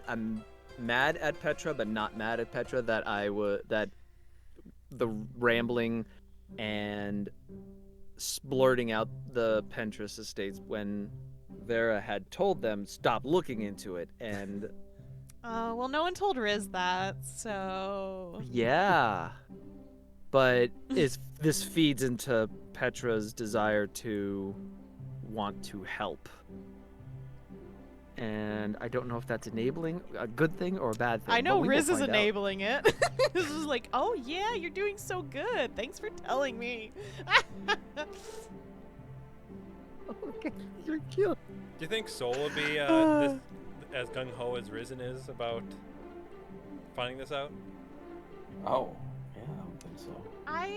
I think Soul would be very interested, but at the same time, I think they would be very conflicted because they're like, if Vera doesn't want to tell me something, that's pretty acceptable because I didn't want to always tell Vera things. So, Well, see, whatever. I think guess. Soul would like respect Vera's decision to not tell anything, but the moment they got like the tiniest inkling of her backstory, they would treat that as consent to go crazy and learn everything.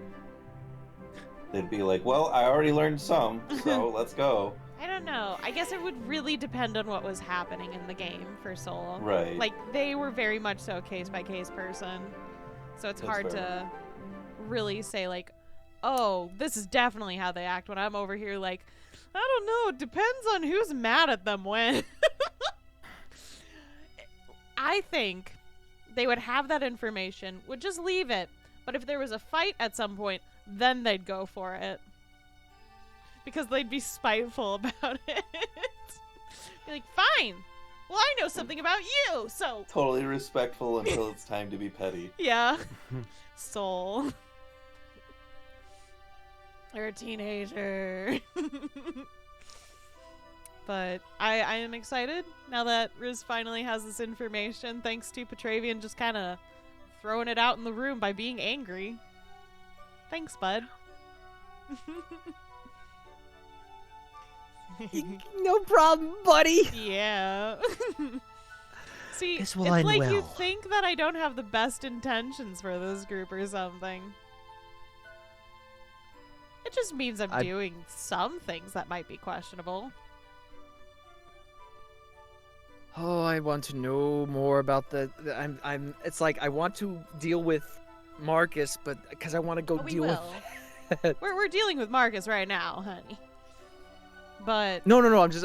It's not that I want to just get through it to get to that, but part of me is like, okay, how can we kill them the fastest so we can get to there? I don't think we're killing him, buddy. But okay. I'm Nope. confused on this plan for this field trip where you're going to be like, hey, let's go to this place for no reason. For Oh. no we just wanna, reason we just at want to all. go there. But I mean, I'm Of sure course, that we're would go taking well. reason. that is the hardest part. But I know Riz would still be like, hey, before we head over to the Kintao, I would like to go to this area. They probably wouldn't even specify that it was that. They would be very vague about it, probably. I mean, I know how Lovette approach it, but she doesn't have that info yet. She's, I guess the Pencha stuff. We at least heard the words come out of Petravian's mouth as he was Yes. angry. Just another Lovette will remember that moment. But at the Writing same down time, down. when there was a room change for Petravian, there was also one for Kurla as well, which was more colors. Like, when I said more colors, I mean more variations. Like, not just rainbow per se, but like the variations of like lime greens or teals and stuff. Like, more colors that are still bright and colorful like that. Just added in a bit more. Which Kurla is going to take one way, I think, and I, as a player, am taking a different way. Okay. I think Kurla as a player will... I beg your pardon, Kurla as a player. Kurla as a character, I think, will take some reassurance from that fact, but there also, as there wouldn't have been before, I think now there will be some niggling doubt as to whether they're interpreting it in the correct way or whether or not there is other meaning to it. And I, as a player, don't think it's as cut and dry as, well, now things are getting patched up, so yay that it didn't go all white and empty as it did the last time they had a spat. Curler has a slight, tiny amount of sort of dubiousness about that, but they know what they hope it means, and I, as a player, have a lot of dubiousness about it. Okay. But it was a nice touch. I'm yeah. The others didn't need to change yet. I don't see Vera's room ever changing, personally. Other than You gotta get rid of that bed. A bed Get rid of being the in there bed. now. Make it a cot. Make it just stalactites. Yeah, well, what if Hummel Stalactites. comes back?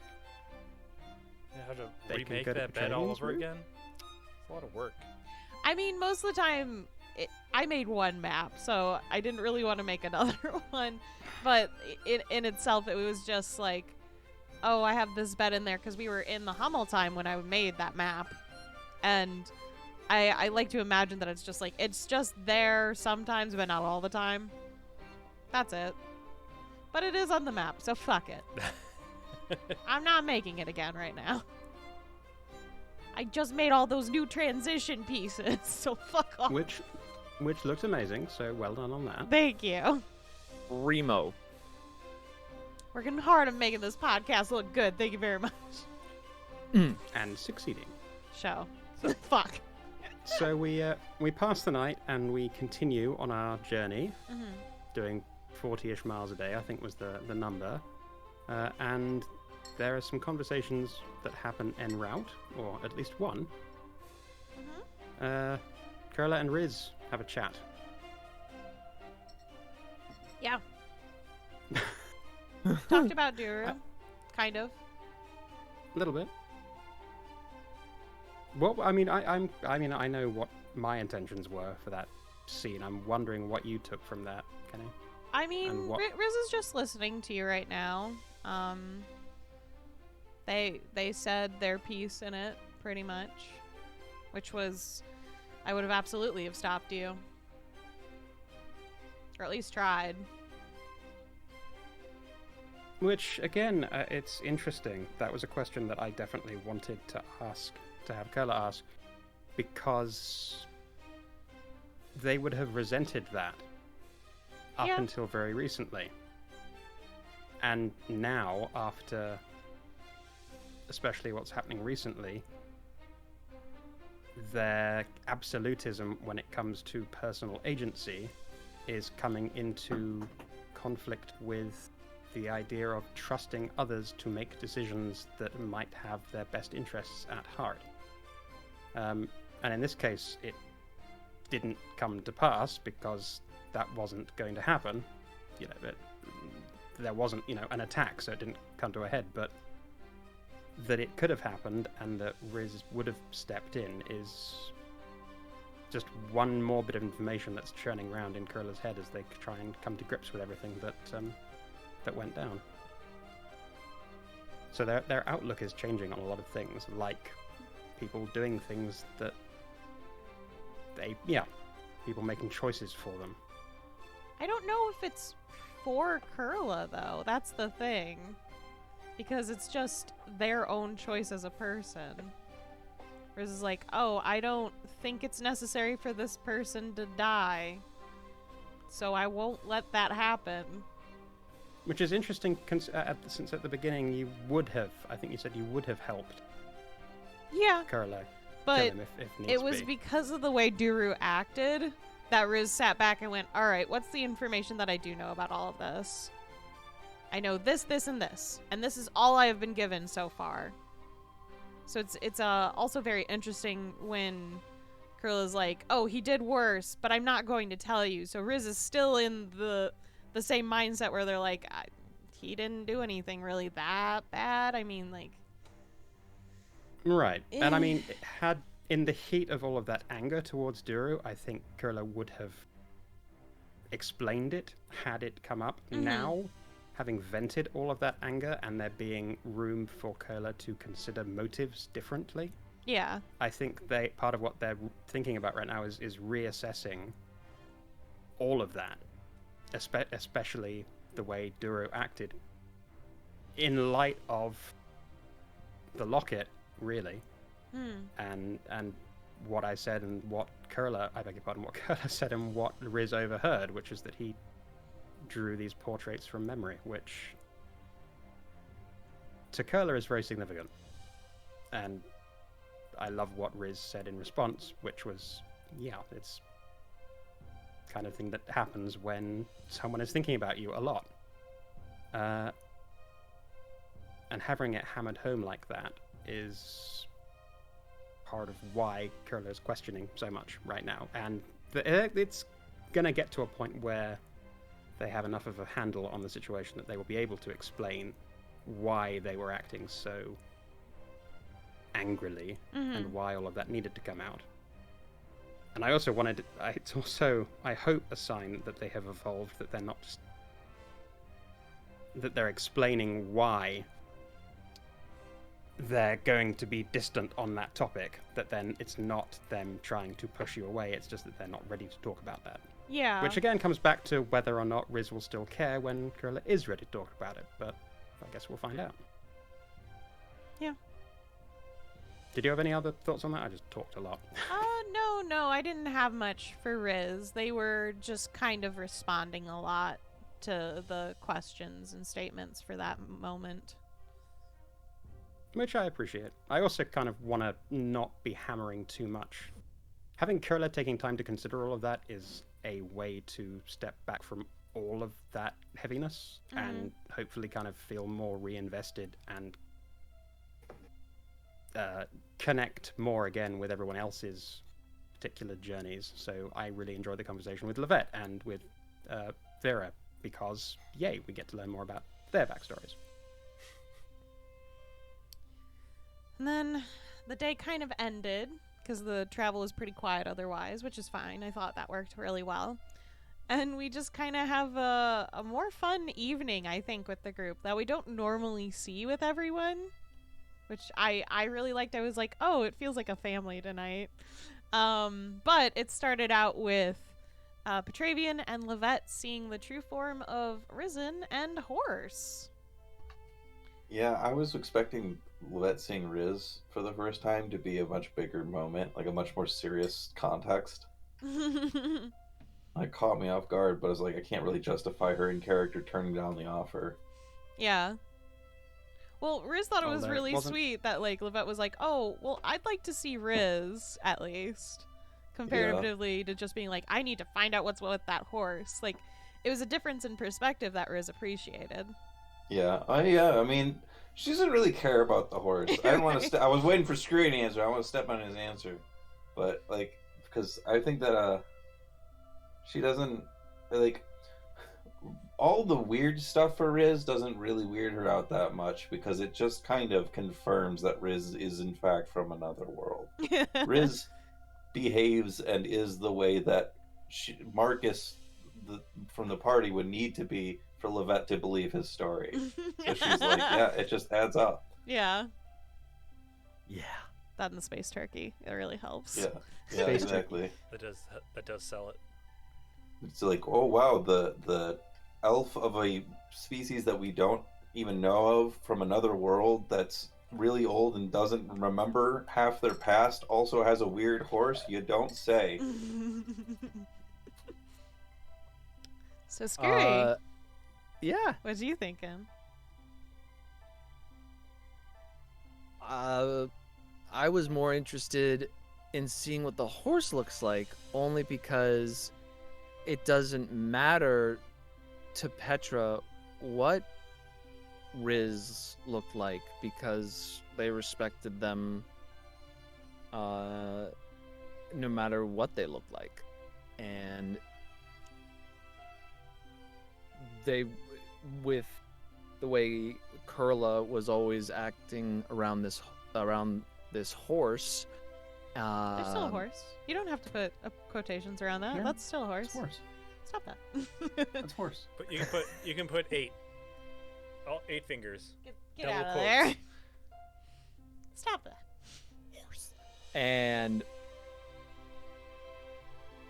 yeah, Kurla's opinion is confirmed, Opinion. Lovecraftian horror is pulling the That was an Bardo. opinion. Curl actually saw the fucking horse. Well, you have theories as to what it is. Oh. I will say that since it all canonically happened in the same episode, Levette does think that the horse entity is responsible for her other dimensions starting to collapse when she invoked it. She's like, oh, that adds up. I need to be more careful. Who's to say that's not exactly what's happening? Exactly, yeah. Well, yeah, there you go, But she's still going to be careful about it. We joked about me having the hole at the bottom of the egg and just transporting it around. Yup. That's that's why we could see through into hell. I don't like this implication or Beardy's reaction to it. Okay, but how fun would it be then if all closing that portal required and solving Ish's mission is like killing a regular horse, like with regular horse HP and AC? Go ahead. You have to go through me first. Go ahead. I'm not saying that would. Well, Touch horse.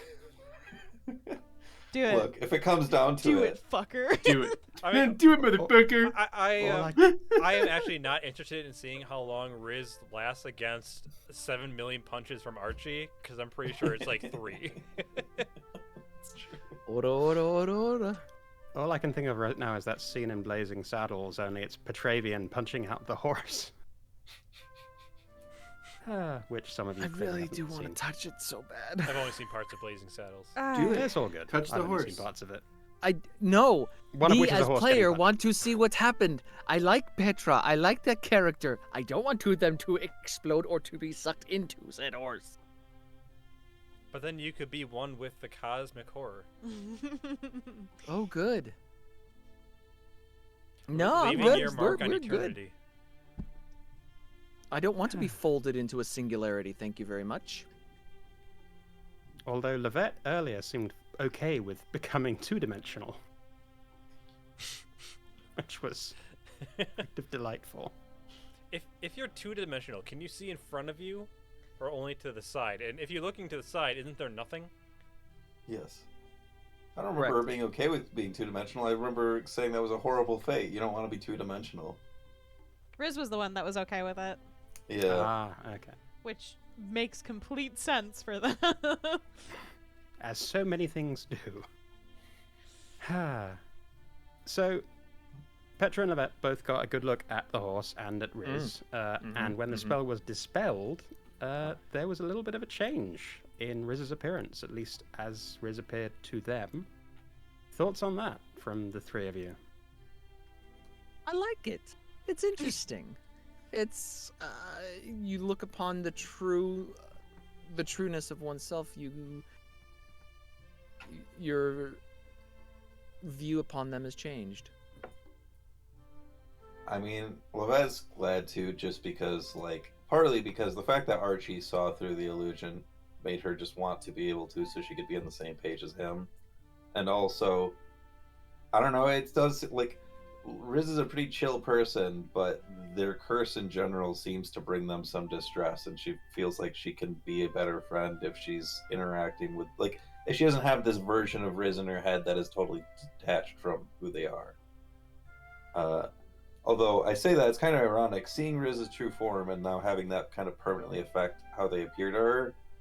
I think that she was trying to avoid these connotations, but the fact that, I realized that they're a night elf and not a dark elf, and etc., but the fact that they do look kind of like her mom made her realize that, I think a lot of her friendship with Riz is the kind of relationship she wants to have with her mom, but, can't now. Mm-hmm.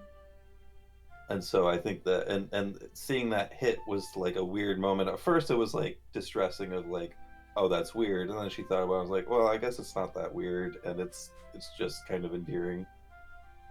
And so she's just more endeared by Riz now. Okay. And just as a point of clarification, it's not a night elf. That's It's not? That's That's copyrighted Warcraft? thing from Warcraft. Okay, sorry, what is it? Is it... I don't Does think it have a name? we've not. I mean, We've not I mean, I know what it was going to be originally. Look, I just thought that if I said Riz was similar to Levette's mom, you were going to correct me on the species. I almost did. Yeah, exactly. You almost had me. I almost corrected you with the actual race. Yeah, and I was like, well, whatever. I realized that they're not a dark elf, so I realized that the cosmetic similarities are purely coincidence. That's my point. Mm-hmm. But they are there. I mean, dark elves are just high elves that are fucking spoiled. Spoiled by that which hungers. Yeah, corrupted high elves. Yeah. Disgusting. Oh, that which hungers. Of course you the bastard. high elves would. Well, look, your original children get uppity, and you got to make yourself new faithful to survive. You do what you can, you know. How dare you make it it less gross? Basically, if you had the choice of any race on the planet to like kidnap and corrupt, who do you pick? High elves was the choice for that which hungers. So that says something about high elves. I think that says something about that which hungers. It's like, I need to make a new core of faithful. Who do I kidnap? Has expensive tastes. Well, I need a core of faithful who will implicitly believe in an elitist meritocracy. They live a really long time, too. Yeah.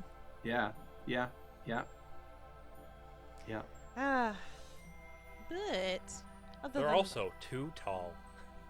And their What's ears. that supposed to mean? Have you seen those ears? Like, you gotta go sideways to go through a door. What's the deal with that? It's cartilage. It moves. It bends. Shocker. You put a high elf on the plane, and you have to get a whole new plane. You guys are mean. We're Do not they have to friends get us anymore. 2 seats? 3 seats. 3 seats. One on either side of you. Mm. Aisle seats only for high elves. Mm. Oh my god. Well, So mean. Levette's demiplane was not the only new invention by Levette that got some attention, or rather one of their ideas for the future and for the issues with the Deadlands came up. And I'm not going to say what it was called in episode because I feel silly describing it. So anyone else want to read Why off? don't you just say what it's I'll read it. I'll read it. Go ahead. Read it, What read is it? What's it say? The necro-sucking device. Yeah. Yeah. The I NSD. just want to clarify that doesn't wasn't what it was sound- called in episode. That's what we have our notes here, but I definitely didn't say that as I'm Levette pretty at sure any that's what I point. heard. Yeah. Because that can't possibly Checks be out. misinterpreted in any way. Tell us, Grem, about the necro-sucking device and that moment when it What is finally there came to up. say about it other than, that the title, the name of it doesn't name already says tell it you? all. It tells you everything. It's gonna suck all that necro Yeah. out of the All right. sky. So Out we of the figure if ground. we just give Yeah. Marcus a good time, he'll stop. No, never mind. Could be a good time. I'm not sure. I mean, really, as a player, it's exciting to me. I don't know how possible this is, since we're approaching this from like a purely narrative standpoint. There's no I have mechanical. threatened Beardy. I'm like, please let us try this. This is the coolest fucking shit.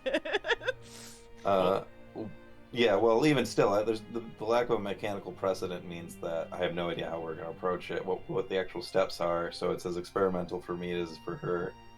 So I figured that she'd probably give some really bad estimates as to how likely it was to work, because I couldn't really give good ones confidently. I forget, you said you were going to talk to Karis about? Yeah. Yes. Karis time. Which I'm excited. Yeah. Like, I am so excited for this device because it is such... If it works, it'd be such a great kind of wrap for Levette as a character. Yeah, it Like, would be such a coming perfect. completely around and finishing the device that literally started all of this. Yeah, the fucking ruin her life. I'm I think that's really excited. cool. I'm really excited for this. Hmm. But But I'm also worried because it could go very wrong, especially since, like, how much this worse premise- can it get? I mean, like, admittedly, I had DM powers in that instance, but the unrecorded game that we did last year, I think it was, that I got to DM for, I had Levette as the villain, and this was her plan as the villain. So I'm a little nervous about that, too. It was on a bigger scale, but, I forget, but the plan in that was just like, I'm sacrificing this world, right? Yeah, well, she was building a time machine that was going to turn back time, like, objectively. So her thinking was that if she sacrifices the whole world, it should be okay when time goes back. I think you lasted like one round. She finished her speech, and then immediately a storm of meteors came out of the sky, and she had to dive off of the machine. Not today, Satan. I really enjoyed that. That was a fun. I'm so sad that I missed that game. Oh, it was. I mean, we'll do another one at some point. Yeah. So It will be Archibald got to exciting. pull some logic puzzles. Good stuff. That's true. I solved the time puzzle or the Yeah. code. The word puzzle. Yeah, word Yeah, the puzzle. code. I'm really good at finding the clues, guys. It will be exciting to see if defeating Marcus helps resolve the deadline situation, or if it does come work. back to the necro-sucking device. And I would be excited if it did require that device, because yeah, it ties in a lot with. I can't Levette, as you imagine mentioned. us defeating Marcus here. But even if we I do, don't know. I don't think it's gonna solve the Deadlands. That's the thing. I think we still Yeah, have what to if go he to was, like- Kintao. What if he's comedically easy and killing him has nothing to do with stopping the spread of the Deadlands? Yeah. Oh, And What if? Beardy just Oh. smiles. oh. Look, if It's better that's to the not case, have his I like would be- entity out in the world, but still. I would be totally down for that as a player, just because the satisfaction of some fucking famous necromancer then being comedically easy to defeat would be worth it. So earlier in this episode of Checkpoint, it was said that Marcus was I think it was mentioned that he was like the worst thing on the setting right now, the Yeah. nastiest thing in the campaign setting, and I would like to just point out that is false. Oh yeah. It is You got it. definitely not true. There are things stronger than Marcus. I the know. Destroyer. I suppose and I meant we- like that we're dealing with Yeah, currently. that is our On our that's plate. the thing in our sights at the moment. Also not true. I know. Oh shit. I don't. Do we see anything else? We just don't I know mean, what the other maybe thing you is. don't recognize it, but it's there. Oh, it's Do I Devil. need to roll perception? The book is the real villain. Calling it now. Riz is the real villain. I've always known that books are evil. Yes. Yeah. Damn books. Always knowing. That's why we gotta burn them. Rat. Oh no. I am wondering if it won't turn out that Riz is not the villain, if their ejection from the court of Thess was actually not just capricious gods, but was for good reason. But well, I For imagine bad it probably reason. Was. oh, It would be for a it's bad terrible. reason. If they are I actually, would be surprised if it wasn't for a very strong reason. I feel like it's going to be something that's going to really recontextualize Plenty Riz's character. We'll But see when we get there. I don't Mhm. think it is related to our main villain arc. I just don't It feel seems like that- weird to have done that, I guess. Well, and I mean, like, nothing Thess related has come out of the main arc so far, right? And that is clearly the center of antagonism for Riz's backstory, as far as we know. So, like, it would be really out of left field to be like, oh yeah, they're actually behind everything. Which, I guess, if someone's gonna be, but still. I'm not gonna say anything.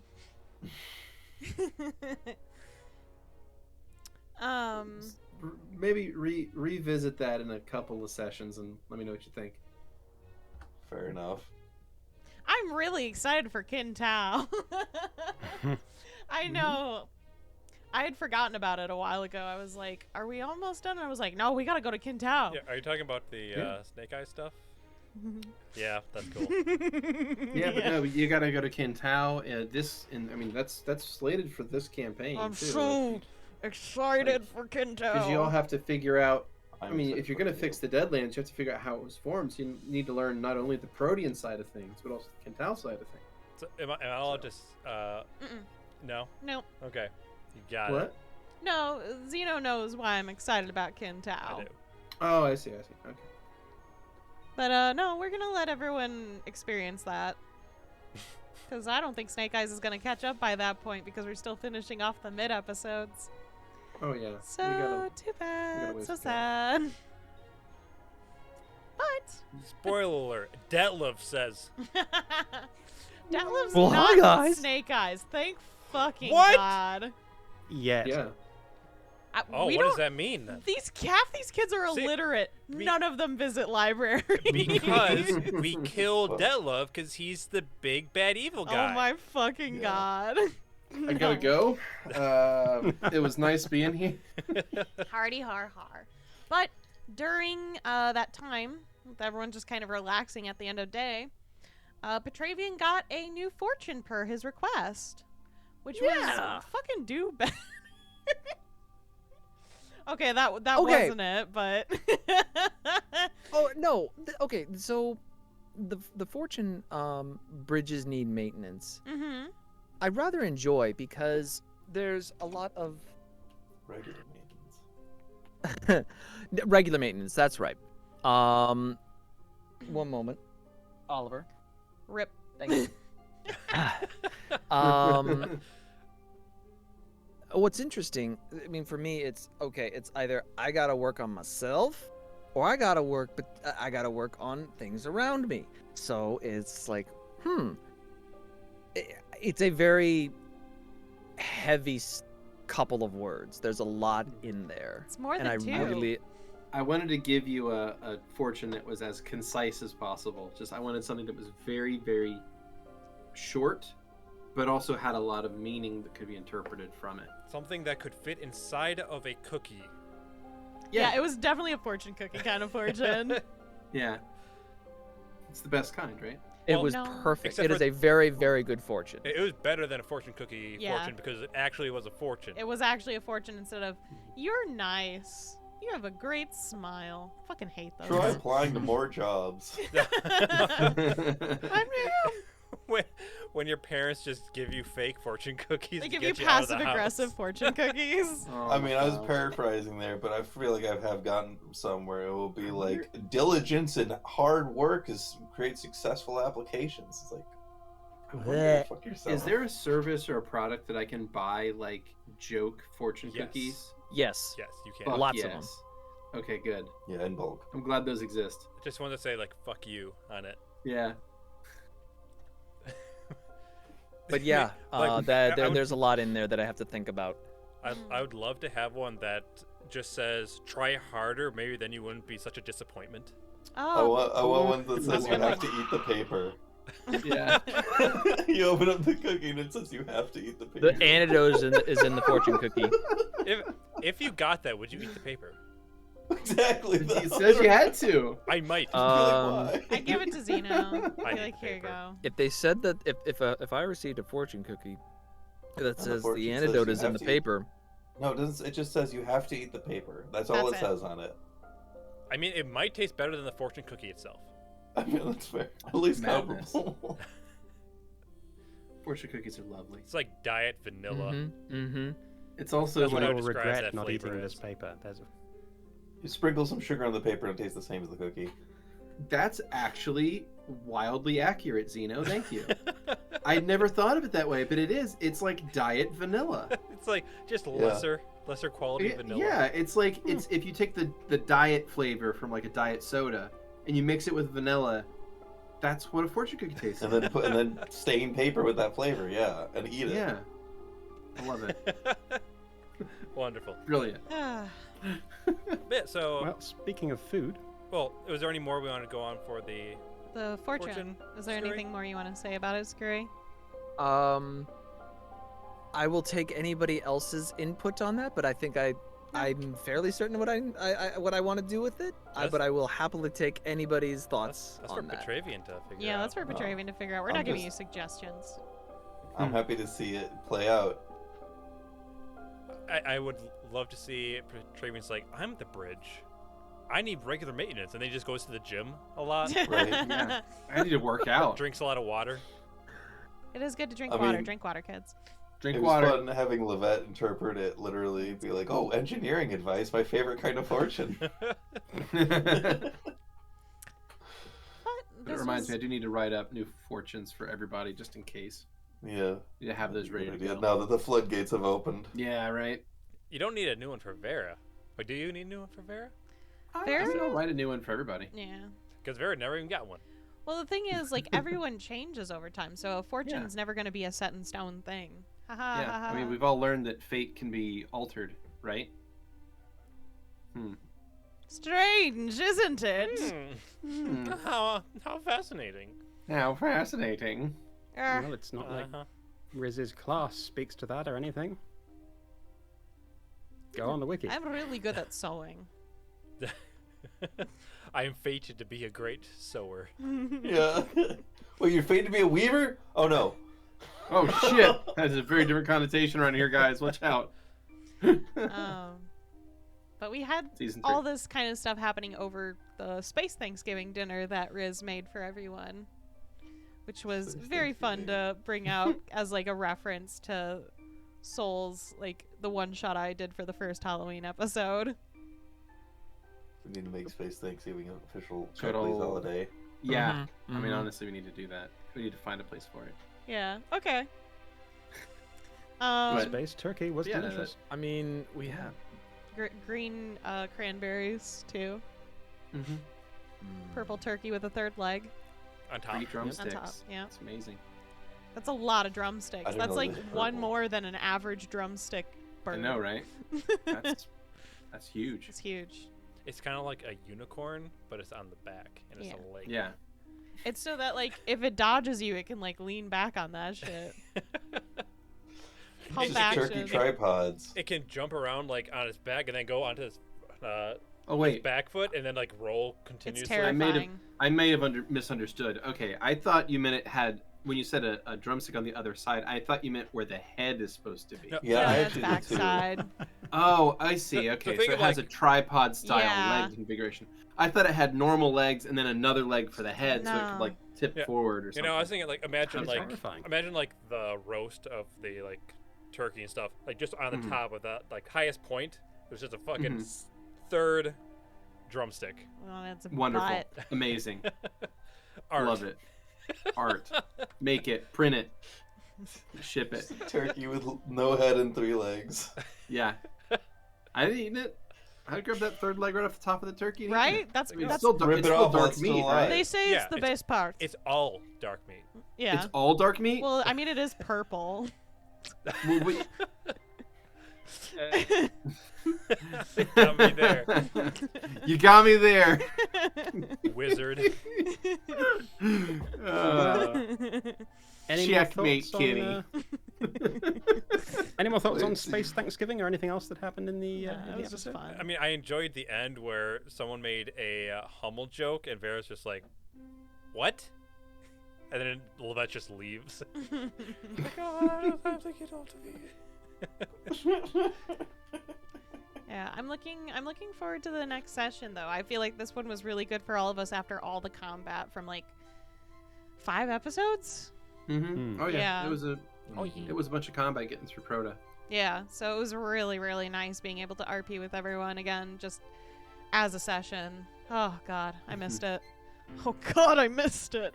Even if I've designed Riz as like more of a powerful character that's way more fun to do in combat compared to Soul, it is really fucking boring to play a bard in combat, people. Really fucking boring, especially beginning game.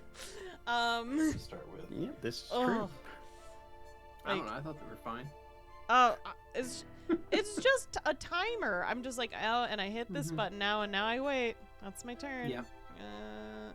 It's way more fun doing this. Well, that's why you have to describe it like a story. Well, it was a lot it can different be back then. It was my flavor first D&D stuff like this.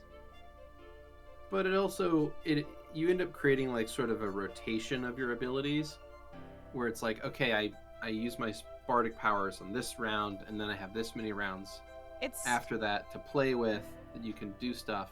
If you're like a healer, oftentimes your turns aren't even really, you don't get to pick what you do because you're always reacting to shit that's happened. Yeah. So, in that one, you're more like constantly trying to plug a sinking ship.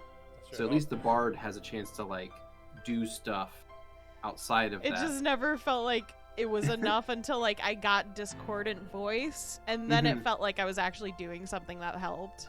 Oh, Yeah, and I think that if you were to Yeah, the play a added bard, attack. That's so nice. yeah, and if you were to play a bard at like higher levels, I think you'd enjoy it more because they do get a lot of really crazy abilities. Yeah, I'm sure it'll happen one day. I would like to finish up the rest of a bard just to see what it's like around 20. So yeah, so maybe some future season will have like a higher starting level. Yeah.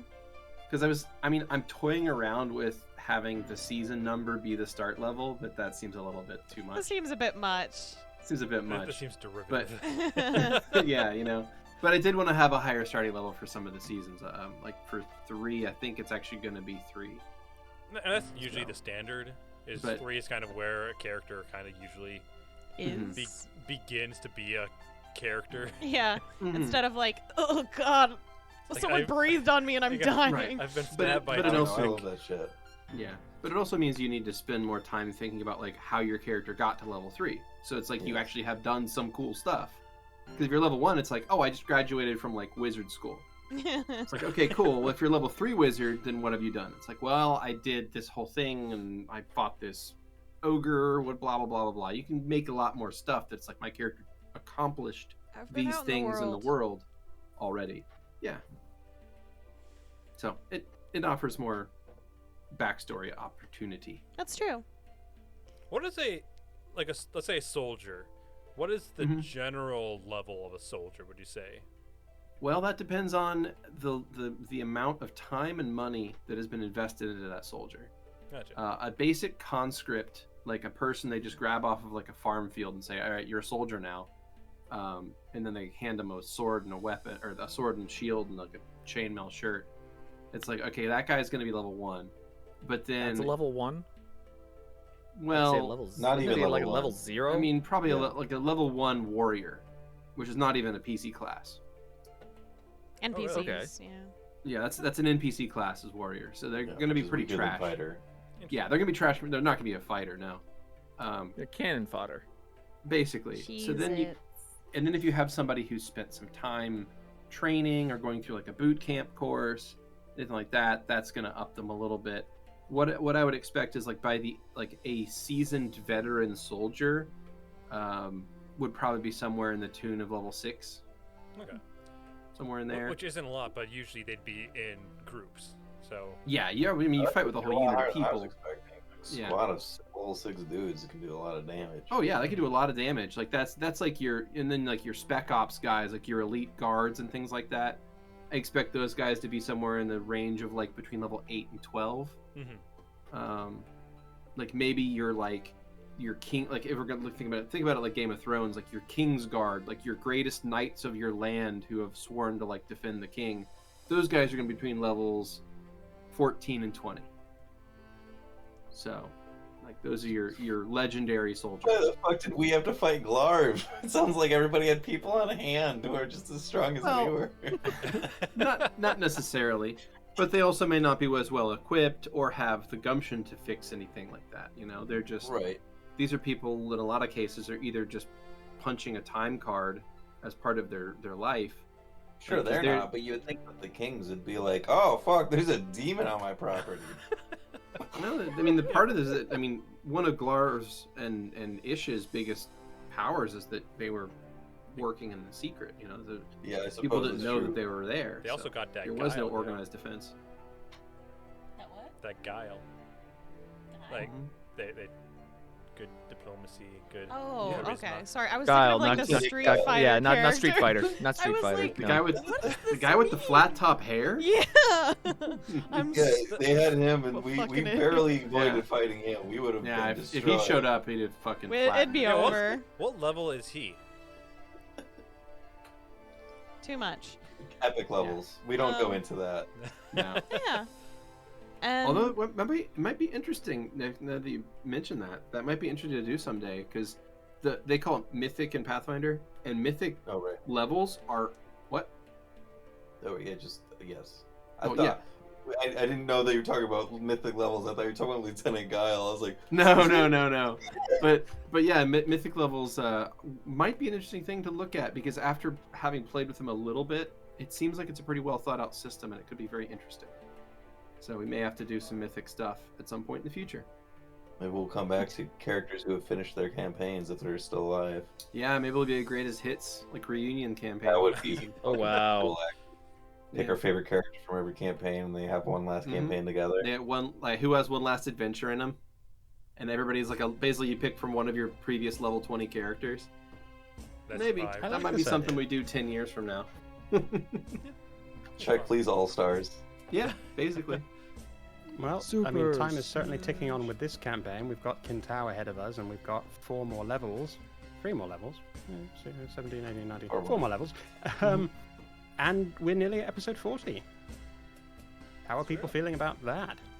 Wow. That's a Kind of number. amazed at how quickly it's gone. We're gonna be out of the Wild. 30s soon, and I hate odd-looking numbers. I'm figuring 25-ish more sessions, maybe, but we'll see. We shall see. And we should I, check back with you about the big bad in 2 episodes or so. Yeah, or so. Interesting. I feel like Grem, both you had campaigns have had this track where, like, the first 20 episodes, it feels like things are moving. I wouldn't say they're moving slow. Like, they were fun the whole time, but it felt like the adventure was kind of small and it was going to stay small. And now we're 40 episodes in, and I look back and I'm like, how the fuck did we get here? It's a world-traveling crusade, baby. You resurrected a god. Yeah, job. we Kind of resurrected happens. a Comes with god. the territory. We sealed my character's fate. We're heroes of the arena. Mm-hmm. Yeah, I don't know, but I'm like, oh, but in my brain, I'm like, we just got finished recently with the mimic people, right? Like that was like what, like yesterday? Don't worry, we got many more years of Check Please to go. Mm-hmm. Excited for season 3, I'll say that right now. Me too. Season 2 had to walk so that season 3 can run. Yeah. And we thank you all for rolling with us and, joining us for this and for Check Please. And, if you enjoy it, do spread the word.